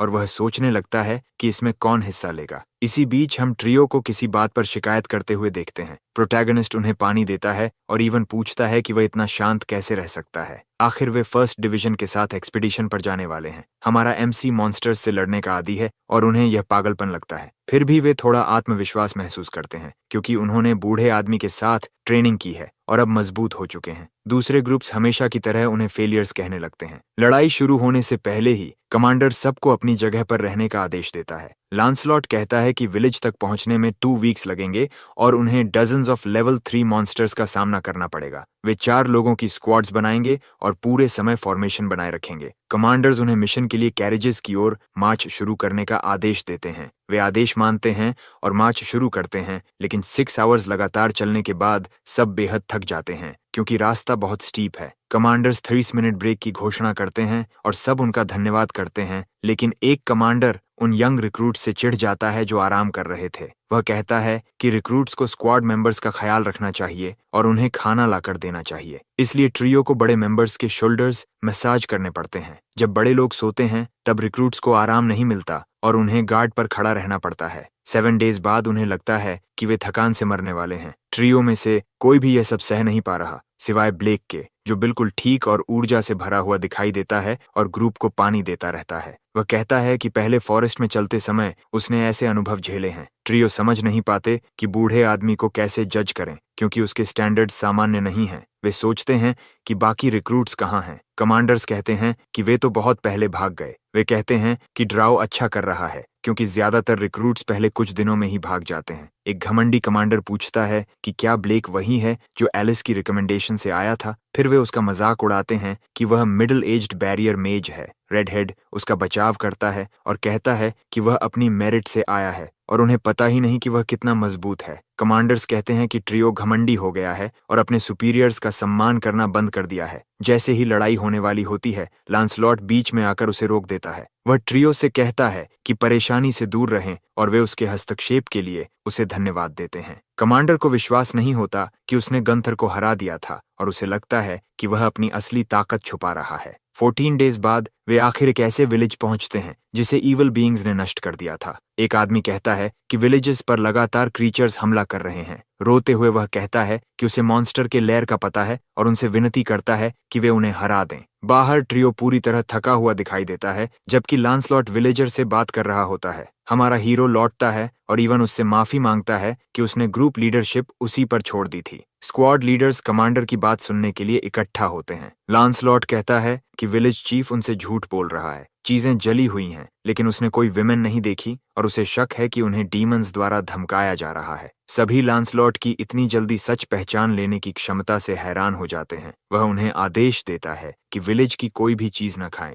और उसे पता है कि क्रीचर्स रात में हमला करेंगे जब वे सो रहे होंगे। कोई भी कैप्टन की प्लान का विरोध करने की हिम्मत नहीं करता, लेकिन हमारा हीरो सच में हाथ उठाकर एक आइडिया देने की कोशिश करता है। कमांडर्स रिक्रूट ब्लेक से कहते हैं कि वह घमंडी बनना बंद करे और लांसलॉट के फैसले का सम्मान करे, लेकिन कैप्टन उन्हें रोक देता है और कहता है कि चुप रहो। उसे फर्क नहीं पड़ता कि वह रिक्रूट है या नहीं, वह उस आदमी की राय सुनना चाहता है। हमारा प्रोटैगनिस्ट सोचता है कि मौजूदा स्ट्रेटजी के साथ वे पकड़े गए हॉस्टेजेस को नहीं बचा पाएंगे, लेकिन कैप्टन कहता है कि उन्हें यह भी नहीं पता कि एनिमीज कहाँ हैं और ब्लेक कहता है कि वह रात होने तक उन्हें खोजने की कोशिश करेगा। बाकी लोग मानते हैं कि यह काम नहीं करेगा क्योंकि समय कम है और विलेजर्स मदद नहीं करेंगे। ब्लेक कहता है कि वह अपनी बैरियर डिटेक्शन टेक्निक से मॉन्स्टर्स को ट्रैक कर सकता है। वह समझाता है कि यह बैरियर एक निश्चित पेरीमीटर के भीतर टारगेट्स को डिटेक्ट करता है। बैरियर को पार्टिकल्स में बदलकर वह किसी भी चीज की मूवमेंट रजिस्टर कर सकता है जो उसे छूती है। इस तरह वह सिर्फ लोगों और मॉन्स्टर्स ही नहीं बल्कि किसी भी फिजिकल फॉर्म वाली चीज को डिटेक्ट कर सकता है। कमांडर्स को लगता है कि वह झूठ बोल रहा है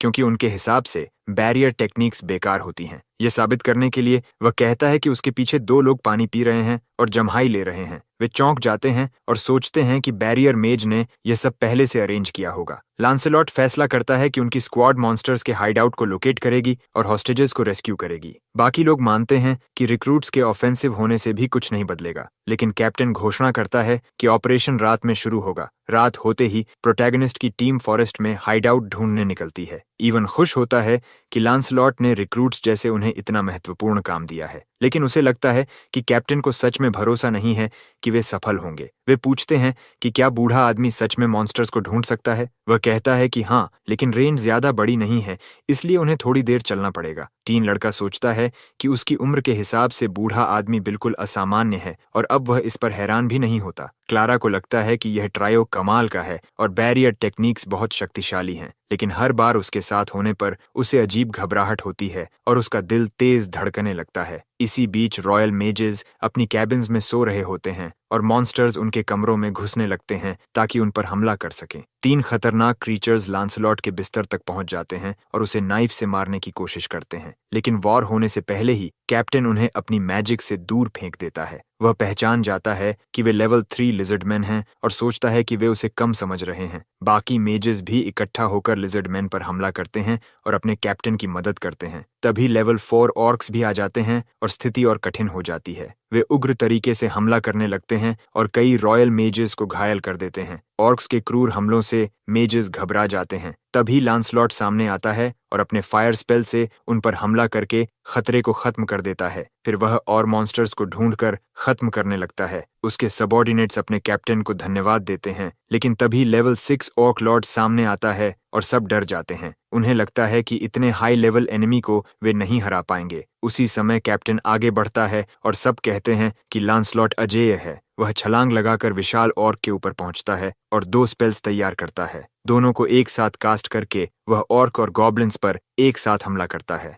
जब उसकी बेहद शक्तिशाली मैजिक खत्म होती है तो मॉन्स्टर्स का कोई निशान नहीं बचता। वह जमीन पर उतरता है और सब उसकी ताकत की तारीफ करते हैं। मॉन्स्टर्स को इतने ऑर्गेनाइज देखकर वह समझ जाता है कि उनके पीछे कोई कमांडर है। अचानक कुछ उभरने लगता है और सब सोचते हैं कि यह क्या है और डर महसूस करने लगते हैं। इसी बीच दूसरी तरफ ग्रुप माइन में प्रवेश करता है और वहां विमेन को हॉस्टेज बने हुए पाता है। वे सभी को रेस्क्यू कर लेते हैं और महिलाएं उनका बहुत आभार व्यक्त करती हैं। हमारा प्रोटैगनिस्ट कुछ अजीब नोटिस करता है और उसकी ओर बढ़ता है। अचानक एक विशाल और बुद्धिमान ऑर्क लांसलॉट से बात करने लगता है और पूछता है कि क्या वह महान बारबरोसा की उपस्थिति में खुद को दबा हुआ महसूस करता है। रॉयल मेजेस समझ जाते हैं कि वह लेवल 8 बीइंग है और उन्हें विश्वास होता है कि उनका कैप्टन जीत जाएगा। विशाल ऑर्क जल्द ही अपने वेपन से रॉयल मेजेस की स्क्वाड पर हमला करने की कोशिश करता है। पिछले बैटल्स में लांसलॉट काफी मैजिक इस्तेमाल कर चुका है और अब वह सिर्फ एक और हाई लेवल स्पेल कास्ट कर सकता है। वह इसे चूकने का जोखिम नहीं ले सकता। रॉयल मेजेस को पूरा विश्वास है कि उनका कैप्टन नहीं हारेगा और उस जायंट मॉन्स्टर को हरा देगा। कैप्टन कई हमलों से बचते हुए खुद को इनविंसिबल मानकर लड़ रहा होता है, लेकिन अचानक मॉन्स्टर का एक वार उस पर लग जाता है और वह दूर जा गिरता है, जिससे सब डर से भर जाते हैं। विशाल मॉन्स्टर घोषणा करता है कि यह कैप्टन लांसलॉट का अंत होगा। जब वह जमीन पर वार करता है तो अपनी विशाल वेपन से सब कुछ नष्ट कर देता है, लेकिन मॉन्स्टर डर जाता है जब वह देखता है कि एक मैजिकल बैरियर ने लांसलॉट को बचा लिया है। वह बैरियर हमारे प्रोटैगनिस्ट ब्लेक ने बनाया था। बैरियर मेज कहता है कि वह ठीक समय पर पहुंचा। रॉयल मेजेस हैरान रह जाते हैं कि उसने जायंट एक्स के हमले को रोक दिया। फिर वह लांसलॉट से पूछता है कि क्या वह उसकी चोटों को हील करना चाहता है। वह एक स्पेल कास्ट करता है और कैप्टन के घाव भरने लगते हैं, लांसलॉट समझ जाता है कि यह सेक्रेड मैजिक है और उसे लगा था कि ब्लेक सिर्फ बैरियर मैजिक ही इस्तेमाल करता है। ब्लेक कहता है कि यह हीलिंग बैरियर टेक्निक है जो प्यूरिफिकेशन और रिजेनरेशन का उपयोग करती है। विशाल लेवल 8 ऑर्क गुस्से में पूछता है कि वह उसके सामने इतना शांत रहने की हिम्मत कैसे कर रहा है। वह बेहद क्रोधित होकर हमारे प्रोटैगनिस्ट पर हमला करता है, लेकिन उसका अटैक ब्लेक के बैरियर से रुक जाता है और उन तक पहुंच ही नहीं पाता। ब्लेक लांसलॉट से पूछता है कि क्या जीतने का कोई मौका है। लांसलॉट कहता है कि उसके पास एक हाई लेवल स्पेल है जो ऑर्क को नष्ट कर सकता है, लेकिन उसे रिकवर होने के लिए समय चाहिए और ऑर्क की गार्ड नीचे होनी चाहिए। हमारा हीरो कहता है कि वह उसे कवर करेगा और डिफेंस के लिए बैरियर्स का उपयोग करता रहेगा। लांसलॉट हैरान होकर पूछता है कि वह सिर्फ डिफेंसिव बैरियर टेक्निक से कैसे लड़ेगा। डेमोन्स्ट्रेशन के लिए हमारा प्रोटैगनिस्ट अपने हाथों और पैरों के चारों ओर बैरियर्स बना लेता है और एनर्जी उसके शरीर में बहने लगती है। वह जबरदस्त ताकत से आगे छलांग लगाता है। वह बैरियर्स की मदद से हवा में उड़ने लगता है और मॉन्स्टर भी चौंक जाता है। फिर वह इतनी ताकत से उस विशाल क्रीचर से टकराता है कि उसका भारी शरीर भी दूर जा गिरता है और जमीन पर गिर पड़ता है। इससे मॉन्स्टर और भी क्रोधित हो जाता है। मेज अपने पैरों के नीचे बैरियर बनाकर बार बार ऊंची छलांग लगाता है। मॉन्स्टर की ऊंचाई तक पहुंचकर वह अपनी उंगलियों के चारों ओर बैरियर्स बनाकर पंच तैयार करता है और मॉन्स्टर के चेहरे पर जोरदार वार करता है। जैसे ही क्रीचर कुछ क्षण के लिए स्टन्ड होता है, ब्लेक कैप्टन को स्पेल कास्ट करने के लिए पुकारता है। लांसलॉट तुरंत अपना हाई लेवल मैजिक तैयार करता है और फ्लेम्स तथा स्पेक्ट्रल एनर्जी का अत्यंत शक्तिशाली स्पेल छोड़ता है। यह हमला तुरंत लेवल 8 ऑर्क को नष्ट कर देता है। जब मैजिकल ब्लास्ट खत्म होती है तो क्रीचर जमीन पर जला हुआ और बुरी तरह घायल पड़ा होता है। सब लोग उस जायंट की हार का जश्न मनाते हैं और कहते हैं कि कैप्टन से यही उम्मीद थी। थका हुआ लांसलॉट कहता है कि वे किसी तरह जीत गए। बेहोश होने से पहले हमारा हीरो उसका हाथ पकड़ लेता है और उसकी मैजिक की तारीफ करता है। कैप्टन भी उसकी प्रशंसा लौटाता है, लेकिन बाकी लोग सिर्फ कैप्टन लांसलॉट की ही तारीफ करते हैं, ब्लेक की नहीं। वे कहते हैं कि अगर ब्लेक बीच में ना आता तो कैप्टन आसानी से जीत जाता और उस पर ग्लोरी चुराने का आरोप लगाते हैं। लांसलॉट उन्हें रोकते हुए कहता है कि ऐसी बातें बंद करें, क्योंकि ब्लेक के बिना वह जीत नहीं पाता। फिर भी हमारा हीरो कहता है कि कैप्टन उसके बिना भी जीत सकता था। वह समझाता है कि कैप्टन भी इंसान है, वह परफेक्ट या इनविंसिबल नहीं है। चाहे वह कितना भी मजबूत क्यों ना हो, वह मॉर्टल है और उसके साथियों को उसके साथ लड़ना चाहिए। रॉयल मेजेस पूछते हैं कि क्या वह कैप्टन का मजाक उड़ा रहा है। प्रोटैगनिस्ट गुस्से में कहता है कि उसे अकेले लड़ने का दर्द पता है और अब वह जानता है कि साथियों के साथ लड़ना क्या शांति देता है। वह यह भी कहता है कि कोई इंसान परफेक्ट नहीं होता और कैप्टन भी इंसान है। रॉयल मेजेस नाराज होकर वहां से चले जाते हैं। कुछ समय बाद हॉस्टेजेस को सुरक्षित विलेज वापस पहुंचा दिया जाता है। विलेज चीफ मान लेता है कि उसे धमकाया जा रहा था और उनसे माफी मांगता है। जायंट रेड बर्ड की पहचान अब भी रहस्य बनी रहती है और कई सवाल बाकी रह जाते हैं। इसके बाद वे रॉयल कैपिटल लौट आते हैं। ट्रियो काफी समय से घर से दूर था और बेहद थका हुआ था। तभी कोई हमारे हीरो को बात करने के लिए बुलाता है। लांसलॉट उसे बार में चलने का निमंत्रण देता है और अचानक बुलाने के लिए माफी मांगता है। पहली बार किसी ने ब्लेक को साथ खाने के लिए बुलाया था और वह बहुत खुश होता है। कैप्टन कहता है कि यह पहली बार है जब उसने किसी दोस्त को ऐसे बुलाया है। वे औपचारिकता छोड़कर एक दूसरे को अपने असली नाम से बुलाने लगते हैं। दोनों जाम उठाकर कहते हैं कि वे बस दो साधारण आदमी हैं। फिर वे दो इम्परफेक्ट लोगों के नाम पर भी टोस्ट करते हैं। इसके बाद दोनों कई घंटे बार में बैठकर हंसते मजाक करते हैं जैसे सच्चे दोस्त हों। रॉयल कैपिटल लौटकर हमारे प्रोटैगनिस्ट को एक दिन की छुट्टी मिलती है और वह अकेले सड़कों पर घूम रहा होता है। हाल ही में बहुत कुछ हुआ है और उसे समझ नहीं आ रहा कि आगे क्या होगा, खासकर क्योंकि हीरोइन एलिस अब उसकी जिंदगी में आ चुकी है। वह सोचता है कि उसे एलिस को धन्यवाद देना चाहिए। तभी एक हुड पहने व्यक्ति दौड़ते हुए आता है, उससे टकरा जाता है और तुरंत माफी मांगता है। ब्लेक पूछता है कि क्या वह घायल तो नहीं हुई। अचानक वह लड़की उसका हाथ पकड़ लेती है और उसे कहीं ले जाने लगती है जहां वह खुद भी नहीं जानता। उधर रॉयल नाइट्स उस लड़की को ढूंढ रहे होते हैं जो उनसे भाग रही है। वे सोचते हैं कि वह कहाँ गई और उसकी तलाश शुरू कर देते हैं। दोनों छिप जाते हैं और लड़की उसे ऐसे खींच लाने के लिए माफी मांगती है। तब उसे पता चलता है कि वह हीरोइन एलिस है जो गार्ड से बचकर भाग रही है। लड़की कहती है कि उसने उसकी हाल की उपलब्धियों के बारे में सुना है और बहुत समय हो गया जब वे आखिरी बार मिले थे। ब्लेक कहता है कि उसने कुछ खास नहीं किया और पूछता है कि एलिस का पीछा क्यों किया जा रहा है। उत्साहित होकर लड़की कहती है कि वह काम से भाग रही है। डीमन किंग की हार का जश्न मनाने की तैयारियां चल रही हैं और उसे कई कार्यक्रमों में शामिल होना पड़ता है। उसे हजारों महत्वपूर्ण लोगों से मिलना है। इसके अलावा उसे लेटर्स का जवाब देना होता है और कई महत्वपूर्ण ब्यूरोक्रेटिक डॉक्यूमेंट्स संभालने पड़ते हैं। हमारा हीरो सोचता है कि यह बहुत कठिन होगा। बाकी लोग भी काम कर रहे हैं, लेकिन एलिस जितना नहीं। वह इतनी जिम्मेदारियों से घिर गई है कि परेशान हो गई है। इसलिए वह अपनी जिम्मेदारियों से भाग आई है और परिणामों के बारे में नहीं सोच रही। ब्लेक समझ जाता है कि एलिस को मन शांत करने के लिए थोड़ा बदलाव चाहिए था। वह पूछता है कि क्या हीरोइन उसके साथ बाहर घूमने चलना चाहेगी ताकि उसका मन हल्का हो सके। एलिस ने उसके लिए इतना कुछ किया है, इसलिए वह उसे सही तरह से धन्यवाद देना चाहता है। लड़की बिना सोचे उसकी इनविटेशन स्वीकार कर लेती है। वह कहती है कि उसे पता ही नहीं था कि रॉयल कैपिटल के इतना पास ऐसी जगह भी है। पता चलता है कि यह एलिस की पसंदीदा जगह है। ब्लेक पूछता है कि क्या वह उस जगह पर आ सकता है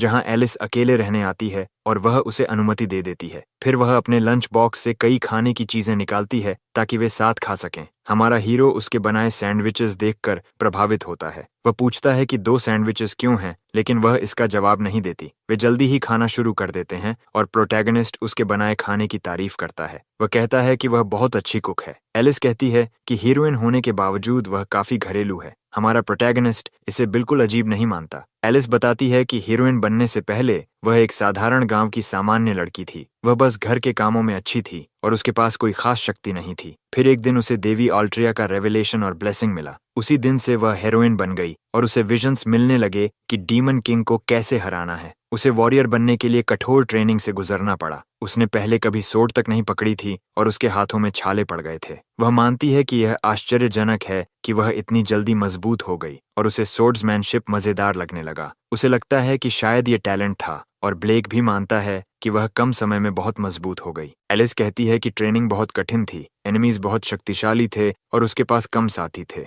बहुत मेहनत करने के बाद उसने डीमन किंग को हराने का तरीका ढूंढ लिया। वह कहती है कि अब मॉन्स्टर्स बहुत कम रह गए हैं और सबसे बड़ा खतरा खत्म हो चुका है। अब शांति है और सभी मुस्कुरा सकते हैं, लेकिन वह अभी भी हीरोइन है। ब्लेक कहता है कि वह बस एक बूढ़ा मेज है जिसने 30 इयर्स तक बैरियर्स बनाए और दुनिया के बारे में ज्यादा नहीं जानता। एलिस पूछती है कि वह अचानक खुद को इतना कम क्यों आंक रहा है। उसके जैसे व्यक्ति के भी अपने विश्वास होते हैं और कुछ ऐसी चीजें होती हैं जो सिर्फ वही कर सकता है। तब हमारा प्रोटैगनिस्ट स्वीकार करता है कि वह एलिस की रक्षा करना चाहता है। उसने डीमन रेल्म में बैरियर्स लगाकर सभी की रक्षा की थी और वही बात उसके लिए भी लागू होती है। एलिस कहती है कि वह हीरोइन है और दुनिया की सबसे शक्तिशाली इंसान है, फिर भी क्या वह उसे बचाना चाहता है? ब्लेक कहता है कि उसे फर्क नहीं पड़ता कि वह हीरोइन है, वह एलिस को एक इंसान के रूप में बचाना चाहता है। उसके लिए एलिस एक दयालु, मेहनती और अद्भुत लड़की है। लड़की को समझ ही नहीं आता कि मेज से इतने कॉम्प्लीमेंट्स मिलने पर कैसे प्रतिक्रिया दे। वह बस उसे धन्यवाद देती है। जाने से पहले वह हमारे प्रोटैगनिस्ट को उस शानदार दिन के लिए धन्यवाद देती है और कहती है कि वे फिर कभी कहीं साथ चलेंगे। उसके जाने के बाद कोई हमारे हीरो पर नजर रखता दिखाई देता है। वह गंथर होता है, 5th डिवीजन का पूर्व वाइस कैप्टन, जो गुस्से में उसे कोस रहा होता है और चाहता है कि प्रोटैगनिस्ट मर जाए। एक रॉयल मेज कहता है कि गंथर को मेबल रीजन भेजा जा रहा है। ये सुनकर वह भड़क उठता है क्योंकि उससे डिमोट किया जा रहा है। वह उस आदमी को अपमानित करता है, लेकिन वह कहता है कि गंथर ने अपनी अथॉरिटी का दुरुपयोग किया, गंभीर मिसकॉन्डक्ट किया और ट्रेनिंग यूनिट में भी परेशानी पैदा की। रॉयल मेज कहता है कि अब उसकी सीमा खत्म हो चुकी है और वह अब उसे बचाने वाला नहीं है। गंथर को लगता है कि उसने उसे इतने फायदे दिए थे और अब वही उसे धोखा दे रहा है। वह आदमी कहता है कि उसके साथ टीम बनाना ही गलती थी और उसने कभी नहीं सोचा था कि वह इतना मूर्ख निकलेगा। वह उसे आदेश देता है कि अगले किंगडम की बॉर्डर पर जाकर फिर से शुरुआत करे। ये सुनकर पूर्व वाइस कैप्टन गुस्से से पागल हो जाता है और लात मारकर अपना गुस्सा निकालता है। आसपास के लोग उसे घृणा भरी नजरों से देखते हैं और वह गहरी बेइज्जती महसूस करता है।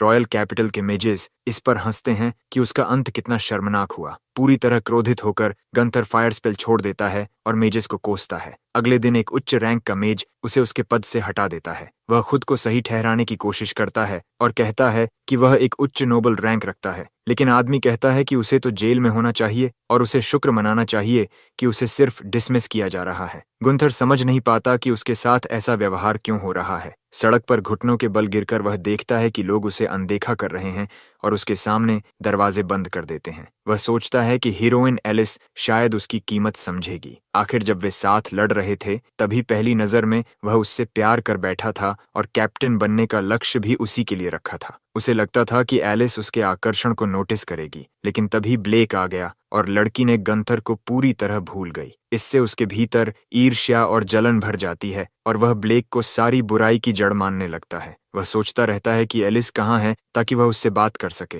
तभी वह सड़क पर हीरोइन को बैरियर मेज के साथ देख लेता है। उन्हें देखकर खुश होने से पहले ही वह अपने सबसे बड़े दुश्मन के सामने खड़ा हो जाता है। दोनों को साथ देखकर वह सोचता है कि ऐसा क्यों हो रहा है। आखिर उसे लगता था कि उसी को वॉरियर के साथ होना चाहिए था। उसका सपना था कि वह उससे शादी करे और उसके साथ जीवन बिताए, लेकिन अब वह सपना टूट चुका था। इससे उसके भीतर बैरियर मेज के प्रति गहरा क्रोध भर जाता है। वह चाहता है कि ब्लेक मर जाए और सोचता है कि उसे खत्म करके एलिस को अपने पास ले आएगा। वह कहता है कि हीरोइन तो शुरू से ही उसकी थी। रॉयल कैपिटल के अंदर सभी रिक्रूट्स फॉर्मेशन में खड़े होते हैं। सभी यूनिट्स और लोग एक जगह इकट्ठा हुए हैं ताकि डीमन किंग की हार का समारोह मनाया जा सके। वहां उनकी असाइंड पोजीशंस की घोषणा होने वाली है। पहले मेन गेट गार्ड की घोषणा होती है, फिर उस यूनिट की जो लेडी एलिस और हीरोज की एस्कॉर्ट करेगी। ग्रुप उम्मीद करता है कि वे एस्कॉर्ट टीम में हों। कुछ समय बाद सभी रोल्स की घोषणा पूरी हो जाती है। रेड हेयर्ड लड़का सोचता है कि सभी रॉयल मेजेस उन्हें क्यों देख रहे हैं। तभी क्लैरा समझती है कि वे उसी टीम का हिस्सा हैं जो एलिस और हीरोज की एस्कॉर्ट करेगी। ये सुनकर सब चौंक जाते हैं।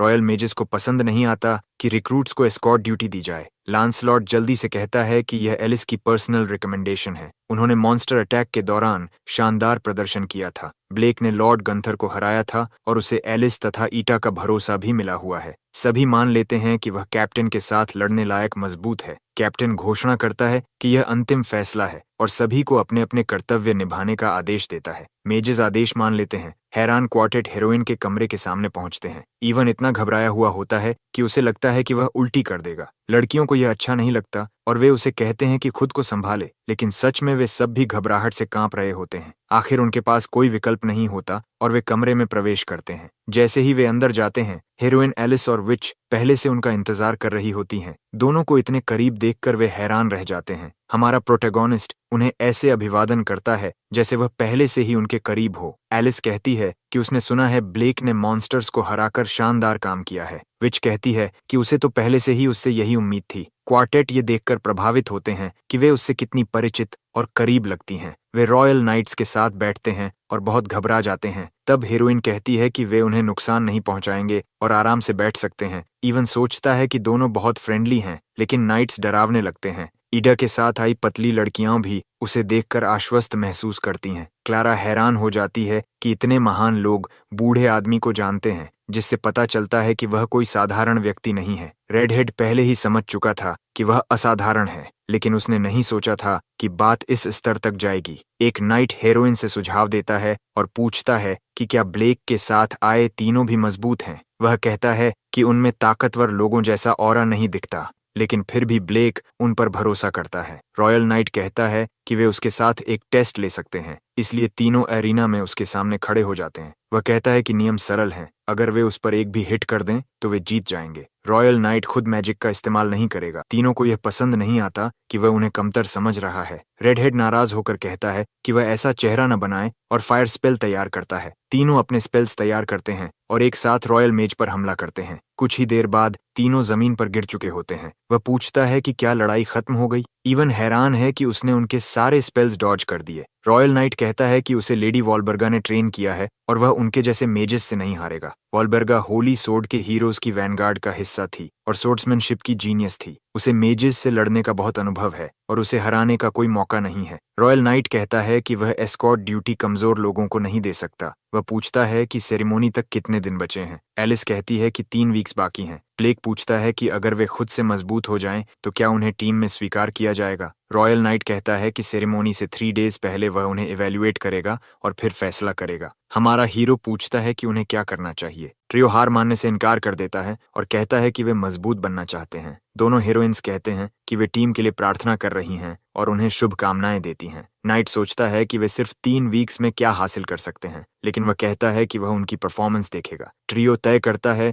कि वे ट्रेनिंग में अपनी पूरी ताकत लगा देंगे। वे मेका फॉरेस्ट की ओर जाते हैं, जहां विशाल हाई लेवल मॉन्स्टर्स उनका सामना करते हैं। लेवल 3 मॉन्स्टर्स को देखकर वे डर से चिल्लाते हैं और भागने लगते हैं, क्योंकि उन्हें लगता है कि वे जीत नहीं सकते। इसी बीच प्रोटैगनिस्ट बैरियर पर तैरते हुए कहता है कि वे जीत सकते हैं। वह कहता है कि अगर वे लड़ाई से भागेंगे तो कभी मजबूत नहीं बनेंगे। रेड हेड हिम्मत जुटाता है और मॉन्स्टर्स पर फायर मैजिक कास्ट करता है, लेकिन क्रीचर उसे डॉज कर देता है और सीधे इवन के सामने आ जाता है। लिजर्डमैन उसके सामने खड़ा हो जाता है। टीन समझ जाता है कि उनके स्पेल्स बहुत प्रभावी नहीं थे और उसे समझ नहीं आता क्या करे। ब्लेक कहता है कि उन्हें खुद ही सीखना होगा कि कैसे सरवाइव करना है और कैसे मजबूत बनना है। लिजर्डमैन रेडहेड पर हमला करने ही वाला होता है, लेकिन उससे पहले कि वह इवन को खत्म करे, हमारा प्रोटैगनिस्ट बीच में आकर बैरियर बना देता है। वह कहता है कि जब स्थिति बहुत कठिन होगी तो वह उन्हें बचाएगा, लेकिन फिर भी वह ट्रियो को प्रेरित करता है और कहता है कि वे यह कर सकते हैं। वह कहता है कि अगर सही तैयारी की जाए तो वे मजबूत बन सकते हैं। क्लारा कहती है कि उन्हें बूढ़े आदमी की बात याद रखनी चाहिए ताकि वे तैयार रह सकें, लेकिन ब्लेक कहता है कि वह उनकी मैजिक को ट्रेन नहीं कर सकता। वह सिर्फ बैरियर टेक्निक्स सिखा सकता है और फिजिकल ट्रेनिंग की बेसिक्स जानता है। वे समझ नहीं पाते कि किस दिशा में आगे बढ़ें, लेकिन हमारा हीरो कहता है कि उन्हें वही कार्ड्स इस्तेमाल करने चाहिए जो पहले से उनके पास हैं। उन्हें बूढ़े आदमी के साथ हुई बातचीत याद आती है और वे समझ जाते हैं कि उन्हें क्या करना है, मैजिक का इस्तेमाल करके अपनी फिजिकल स्किल्स को बेहतर बनाना। जब लिजर्डमैन फिर हमला करता है तो लड़की आसानी से उससे बच जाती है। फिर रेडहेड अपने फायर स्पेल से उस पर हमला करता है। पहली बार उसका हमला असर करता है और लिजर्ड थोड़ा जल जाता है। तभी क्लैरा सामने आकर कहती है कि मॉन्स्टर को डिस्ट्रैक्ट होने का मौका न दो और अपना स्पेल कास्ट करती है। उसका अटैक पूरी तरह सफल होता है और लेवल 3 मॉन्स्टर को खत्म कर देता है। हमारा प्रोटैगनिस्ट मानता है कि साथ लड़ने से उनकी ताकत कई गुना बढ़ जाती है। अगर वे एक दूसरे के साथ अच्छी तरह तालमेल रखें तो वे और भी मजबूत बनेंगे। ट्रेनिंग के दूसरे दिन प्रोटैगनिस्ट उन्हें माउंटेन पर चढ़ने को कहता है ताकि उनकी स्टैमिना और स्ट्रेंथ बढ़े। तीसरे दिन वे अपनी एबिलिटीज को बेहतर समझने लगते हैं और स्पेल्स को नए तरीकों से इस्तेमाल करने लगते हैं, जैसे हीलिंग। कई डेज गुजरते हैं और उनके स्पेल्स की क्वालिटी काफी बेहतर हो जाती है। सेरेमोनी से 3 डेज पहले रॉयल नाइट घोषणा करता है कि इवैल्यूएशन फिर से होगा। इवन इस बार अलग तरीके से लड़ने और हार न मानने का निश्चय करता है। रॉयल नाइट उन्हें बहुत आत्मविश्वास से भरा देखकर सोचता है कि शायद ब्लेक ने उन्हें प्रोत्साहित किया है, लेकिन उसे लगता है कि झूठा आत्मविश्वास बेकार है। अब वे कठोर वास्तविकता का सामना करेंगे। रेडहेड सोचता है कि उसे पहले हमला करना चाहिए और फायर स्पेल कास्ट करता है, लेकिन नाइट अपनी साइट से उस स्पेल को काट देता है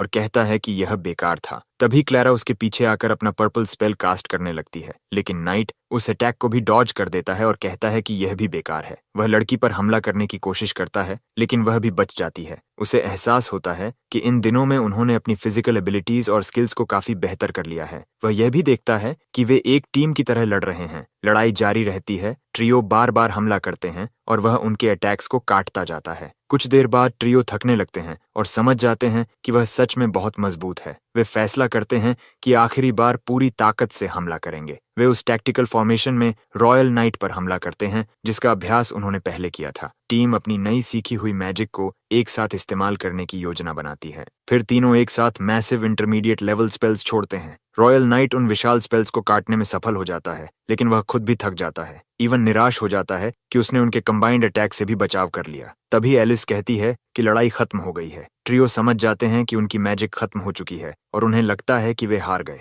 ब्लेक कहता है कि उन्हें गर्व होना चाहिए क्योंकि वे सिर्फ 3 वीक्स में बहुत मजबूत हो गए हैं। रॉयल नाइट उनके पास आता है और कहता है कि वे टेस्ट पास कर चुके हैं, भले ही वे हार गए। अपने आर्मर में आई दरार दिखाते हुए वह कहता है कि उनका स्पेल प्रभावशाली था। वह उनके सामने घुटने टेक कर कहता है कि 3 वीक्स में वे स्पष्ट रूप से मजबूत हो गए हैं। वह कहता है कि वे एस्कॉर्ट मिशन में अच्छा करेंगे। बूढ़ा आदमी भी उन पर गर्व करता है। ट्रियो अपनी मेहनत का फल पाकर बहुत खुश हो जाते हैं। एलिस नोटिस करती है कि उनके बीच मास्टर और डिसाइपल जैसा रिश्ता है। उसे विश्वास है कि ब्लेक की टीम के साथ सेरेमोनी अच्छी तरह संपन्न होगी, लेकिन विच को लगता है कि अभी भी कुछ रूमर्स फैल सकते हैं और वह चाहती है कि सब कुछ बिना किसी परेशानी के हो। इसी बीच हम गुंथर को देखते हैं जो बीमार हालत में सड़कों पर भटक रहा है और बहुत खराब दिख रहा है। आखिरकार डीमन किंग सबजुगेशन सेरेमोनी का दिन आ जाता है। शहर के लोग जश्न मनाते हैं और हीरो टीम के गुजरते ही जयकार करते हैं। ट्रियो भीड़ का आकार देखकर हैरान हो जाते हैं और समझते हैं कि उन्हें हीरोइन की ठीक से रक्षा करनी होगी। ब्लेक नोटिस करता है कि एलिस के साथी उनके पीछे ड्रैगन कैरेज में बैठे हैं। अचानक हीरोइन आती है और हमारे प्रोटैगनिस्ट से बात करना चाहती है, लेकिन वह सोचता है कि अब उन्हें अपने काम पर ध्यान देना चाहिए। इस समय उसे लगता है कि वे किसी भी तरह की गलती की गुंजाइश नहीं छोड़ सकते।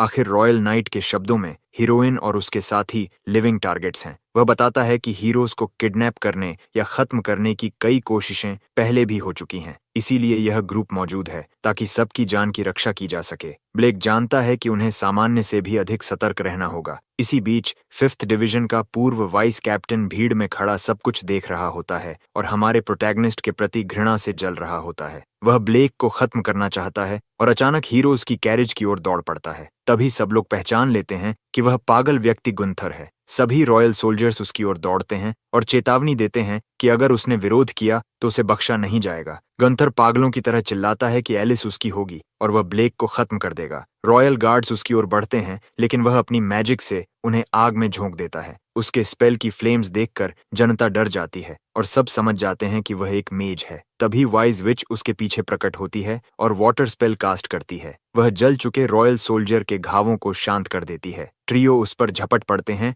और उसे अपने हाथों से पकड़कर काबू में कर लेते हैं। गंथर गुस्से से तिलमिला उठता है, लेकिन वह खुद को छुड़ा नहीं पाता और जमीन पर गिर जाता है। वह ब्लेक और हीरोज को कोसते हुए चिल्लाता रहता है कि अगर एलिस उसकी नहीं होगी तो वह सब कुछ जला देगा। उसी समय वह हीरोइन की ओर आग का एक बड़ा हमला फेंकता है, लेकिन उसके पहुंचने से पहले ही हमारा हीरो बैरियर बनाकर एलिस की रक्षा कर देता है। इससे गंथर और भी क्रोधित हो जाता है। हमारा हीरो हीरोइन के पास खड़ा होकर पूर्व वाइस कैप्टन को पूरी तरह काबू में कर लेता है। एलिस उससे पूछती है कि वह ऐसा क्यों कर रहा है। गंथर कहता है कि वह उसे अपने पास चाहता है और उससे प्यार करता है। वह कहता है कि जिस दिन उन्होंने अपने फीलिंग्स स्वीकार किए थे उसी दिन से वह उससे प्रेम करता है, लेकिन लड़की कहती है कि वे मुश्किल से कभी बात भी नहीं करते थे और ऐसा कोई कॉन्वर्सेशन कभी हुआ ही नहीं। जब गार्ड्स उसे ले जा रहे होते हैं तो वह जोर देकर कहता है कि वे बहुत बातें करते थे। वह लगातार चिल्लाता रहता है कि वह उसका प्यार वापस चाहता है। विच कहती है कि वह अब रियलिटी और डिल्यूजन में फर्क नहीं कर पा रहा। एलिस बताती है कि उसने कभी किसी को डेट नहीं किया क्योंकि उसके पास रोमांस के लिए समय ही नहीं है। उसी समय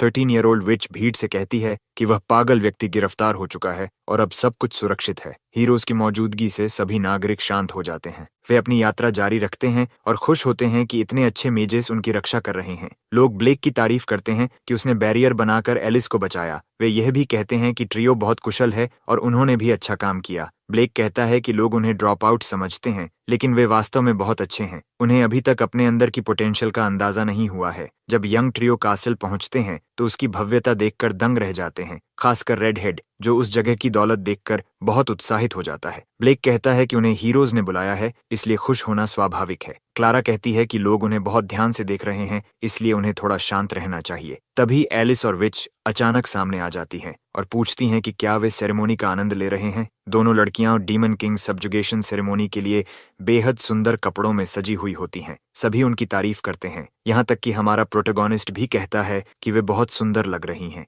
एलिस और एडा शर्मा जाती हैं और कॉम्प्लीमेंट के लिए बूढ़े आदमी को धन्यवाद देती हैं। तभी लांसलॉट वहां आता है और कहता है कि ब्लेक ने अब तक बहुत अच्छा काम किया है, लेकिन वह यह भी कहता है कि उसकी टीम ने उससे भी बेहतर काम किया है। टीम सोचती है कि वह सिर्फ विनम्रता दिखा रहा है, लेकिन इवन थोड़ा घमंडी हो जाता है। ब्लेक क्लारा की हीलिंग एबिलिटी की भी तारीफ करता है और वह शर्माने लगती है। एलिस पूछती है कि वे कैप्टन लांसलॉट के इतने करीब कब हो गए, क्योंकि यह अप्रत्याशित है। सब लोग बातचीत करते हुए मजे करते हैं, अच्छा खाना खाते हैं और ड्रिंक करते हैं, लेकिन हाई स्टेटस गेस्ट्स को हीरोज के साथ बैठे इस ग्रुप को देखना पसंद नहीं आता। ब्लेक भीड़ के बीच खुद को थोड़ा असहज महसूस करता है। तभी सवाल उठता है कि बाकी हीरोज कहाँ हैं, वैल, रुआ और हर्मीना। विच बताती है कि वाहबर्ग सेरेमनी में शामिल नहीं हो रही है और हर्मीना अभी किसी काम में व्यस्त है। हमारा प्रोटैगनिस्ट बस हीरोज से मिलना चाहता था। तभी म्यूजिक बजना शुरू होता है और बॉल डांस की शुरुआत हो जाती है। इसी कारण एलिस हमारे प्रोटैगनिस्ट को डांस के लिए आमंत्रित करती है।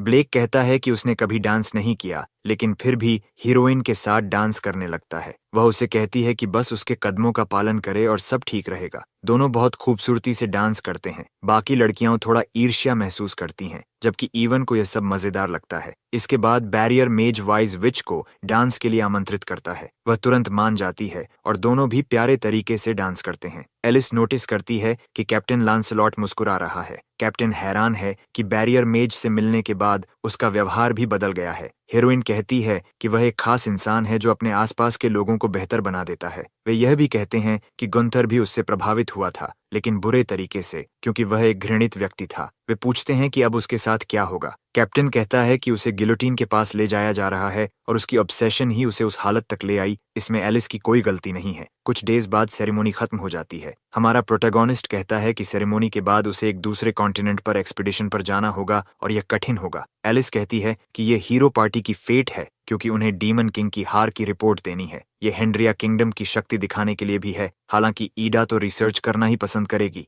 हीरोइन कहती है कि अगर रॉयल कैपिटल में कुछ भी होता है तो ब्लेक उसका ध्यान रखे। हमारा प्रोटैगनिस्ट कहता है कि वह उसके कहे अनुसार ही करेगा। तभी वाइज विच उसके कान में धीरे से कहती है कि अगली बार जब वह लौटे तो वह उसके साथ फिर खेलना चाहती है। वह वादा करता है कि वह उसके साथ खेलेगा। इसके बाद दोनों लड़कियां कैरेज में बैठकर चली जाती हैं। ब्लेक उन्हें अगले कॉन्टिनेंट की यात्रा के लिए शुभकामनाएं देता है। उनके जाने के बाद कैप्टन कहता है कि डीमन किंग की हार के बाद यह पहली बार है जब हीरो पार्टी कैपिटल से बाहर जा रही है और उसे उम्मीद है कि उनके साथ कुछ बुरा ना हो। इसी बीच गंथर जेल में बैठा कुछ खतरनाक योजना बनाता दिखाई देता है। हीरो पार्टी के जाने के एक वीक बाद भी कोई अजीब घटना नहीं होती, लेकिन जेल में गंथर लगातार कुछ सोचता रहता है। कई वीक्स गुजर जाते हैं और यंग ट्रियो अपनी मैजिक ट्रेनिंग जारी रखते हैं। अंत में मेजिस कहते हैं कि ट्रेनिंग खत्म हो गई है और ट्रियो पूरी तरह थक चुके हैं। इवन कहता है कि यह तो बस एक और ट्रेनिंग डे था और वह मिशंस पर जाना चाहता है। लड़कियां उसे पागल कहती हैं और खुश हैं कि कोई मिशन नहीं है, लेकिन रेडहेड इतना मजबूत हो चुका है कि अब वह असली चुनौती चाहता है। तभी वह नोटिस करता है कि बूढ़े आदमी का चेहरा गंभीर है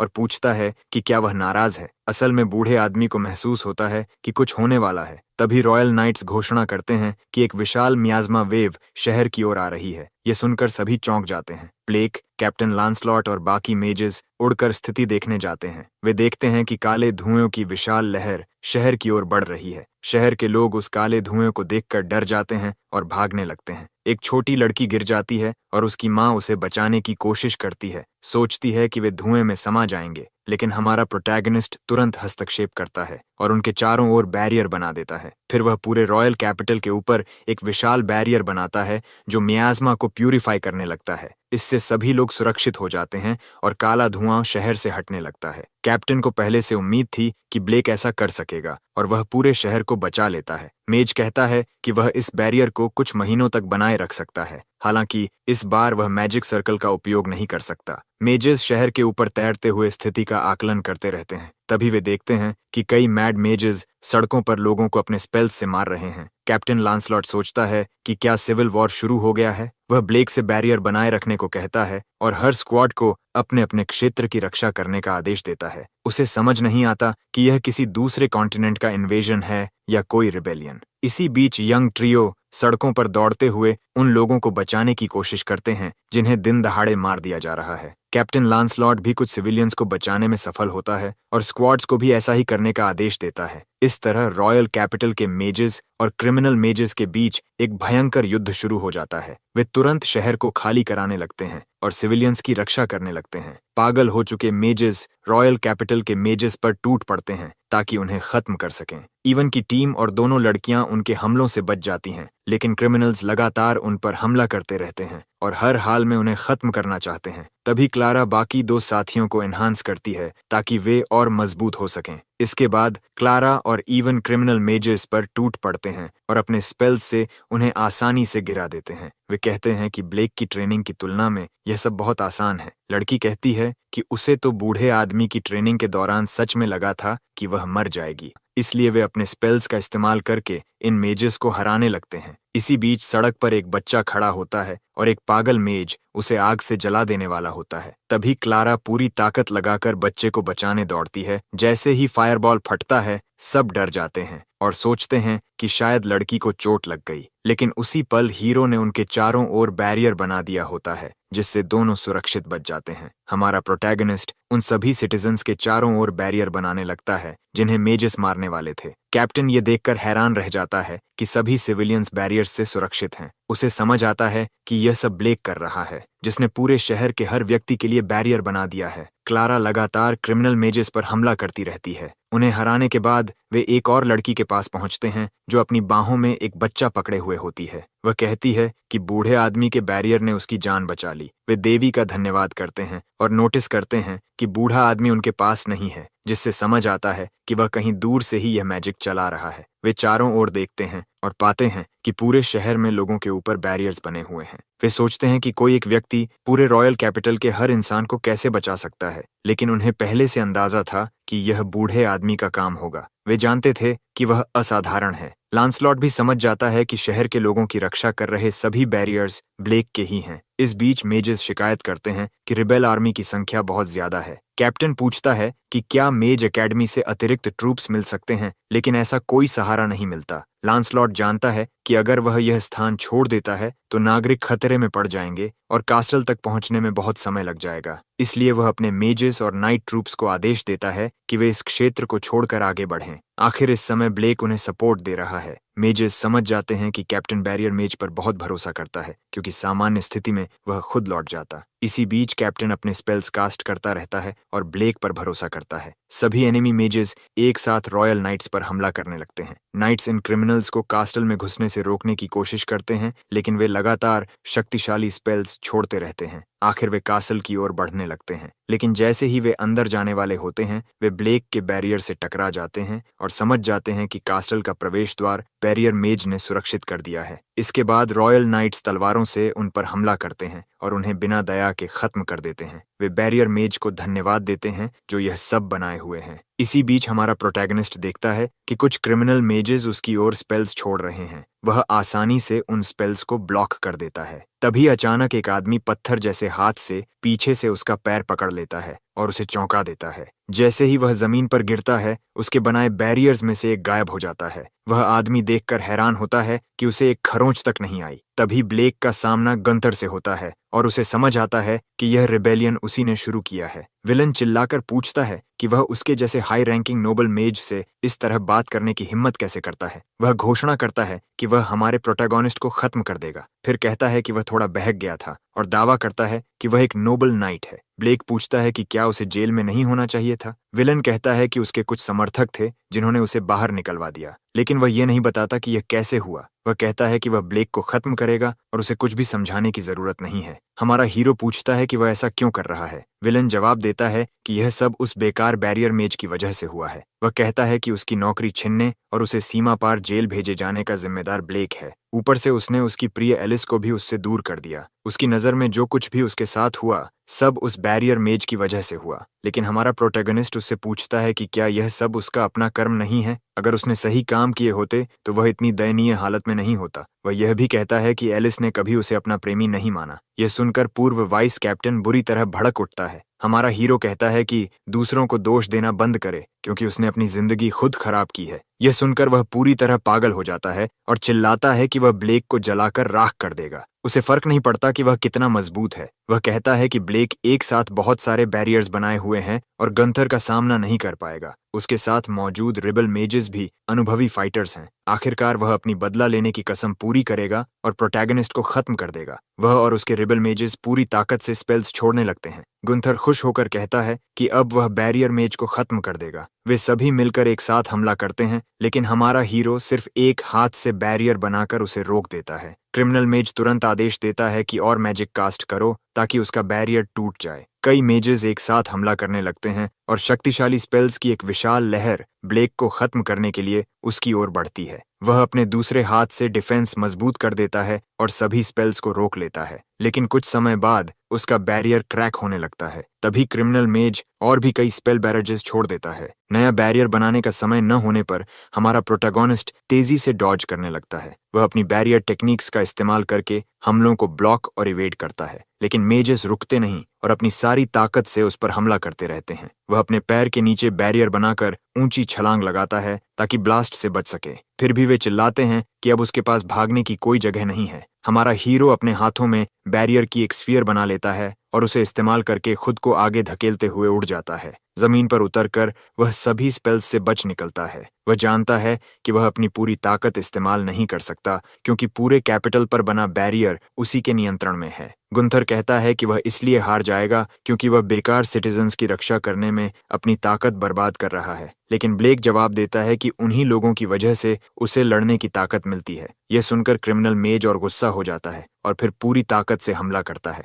इस बार हमारा हीरो हमलों से बचते हुए काउंटर अटैक की तैयारी करता है। वह रिबल मेजेस की ओर सीधा दौड़ता है और अपने बैरियर्स से उन पर हमला करता है। कुछ ही पलों में वह कई मेजेस को आसानी से गिरा देता है और उनका लीडर डरने लगता है। ब्लेक बताता है कि यह मोबाइल बैरियर टेक्निक है। उसके बैरियर्स में ऑफेंसिव और डिफेंसिव दोनों प्रकार होते हैं और एक बैरियर टेक्निक ऐसी भी है जो लोगों को हील कर सकती है। यह सुनकर उसका दुश्मन पागल हो जाता है और पूछता है कि उसके पास इतनी मैजिकल पावर कहाँ से आती है। आखिर बैरियर टेक्निक्स तो सिर्फ डिफेंस के लिए होती हैं और हीलिंग केवल होली मेज कर सकता है। वह कहता है कि यह गलत है कि कोई बैरियर टेक्निक्स से इतना सब कर सके, लेकिन हमारा प्रोटैगनिस्ट शांत होकर बताता है कि उसने यह सब कड़ी मेहनत से सीखा है। विलन गुस्से में फिर हमला करने की कोशिश करता है, लेकिन उससे पहले ही हमारा हीरो तेजी से आगे बढ़ता है और बाकी बचे रिबल मेजेस को भी गिरा देता है। अब विलन अकेला खड़ा रह जाता है और ब्लेक की जबरदस्त शक्ति देखकर डर जाता है। हमारा हीरो उसे घूरते हुए कहता है कि अब केवल गंथर ही बाकी है और पूछता है कि वह अब भी सरेंडर क्यों नहीं करता। लेकिन दुश्मन के पास एक आखिरी चाल बची होती है।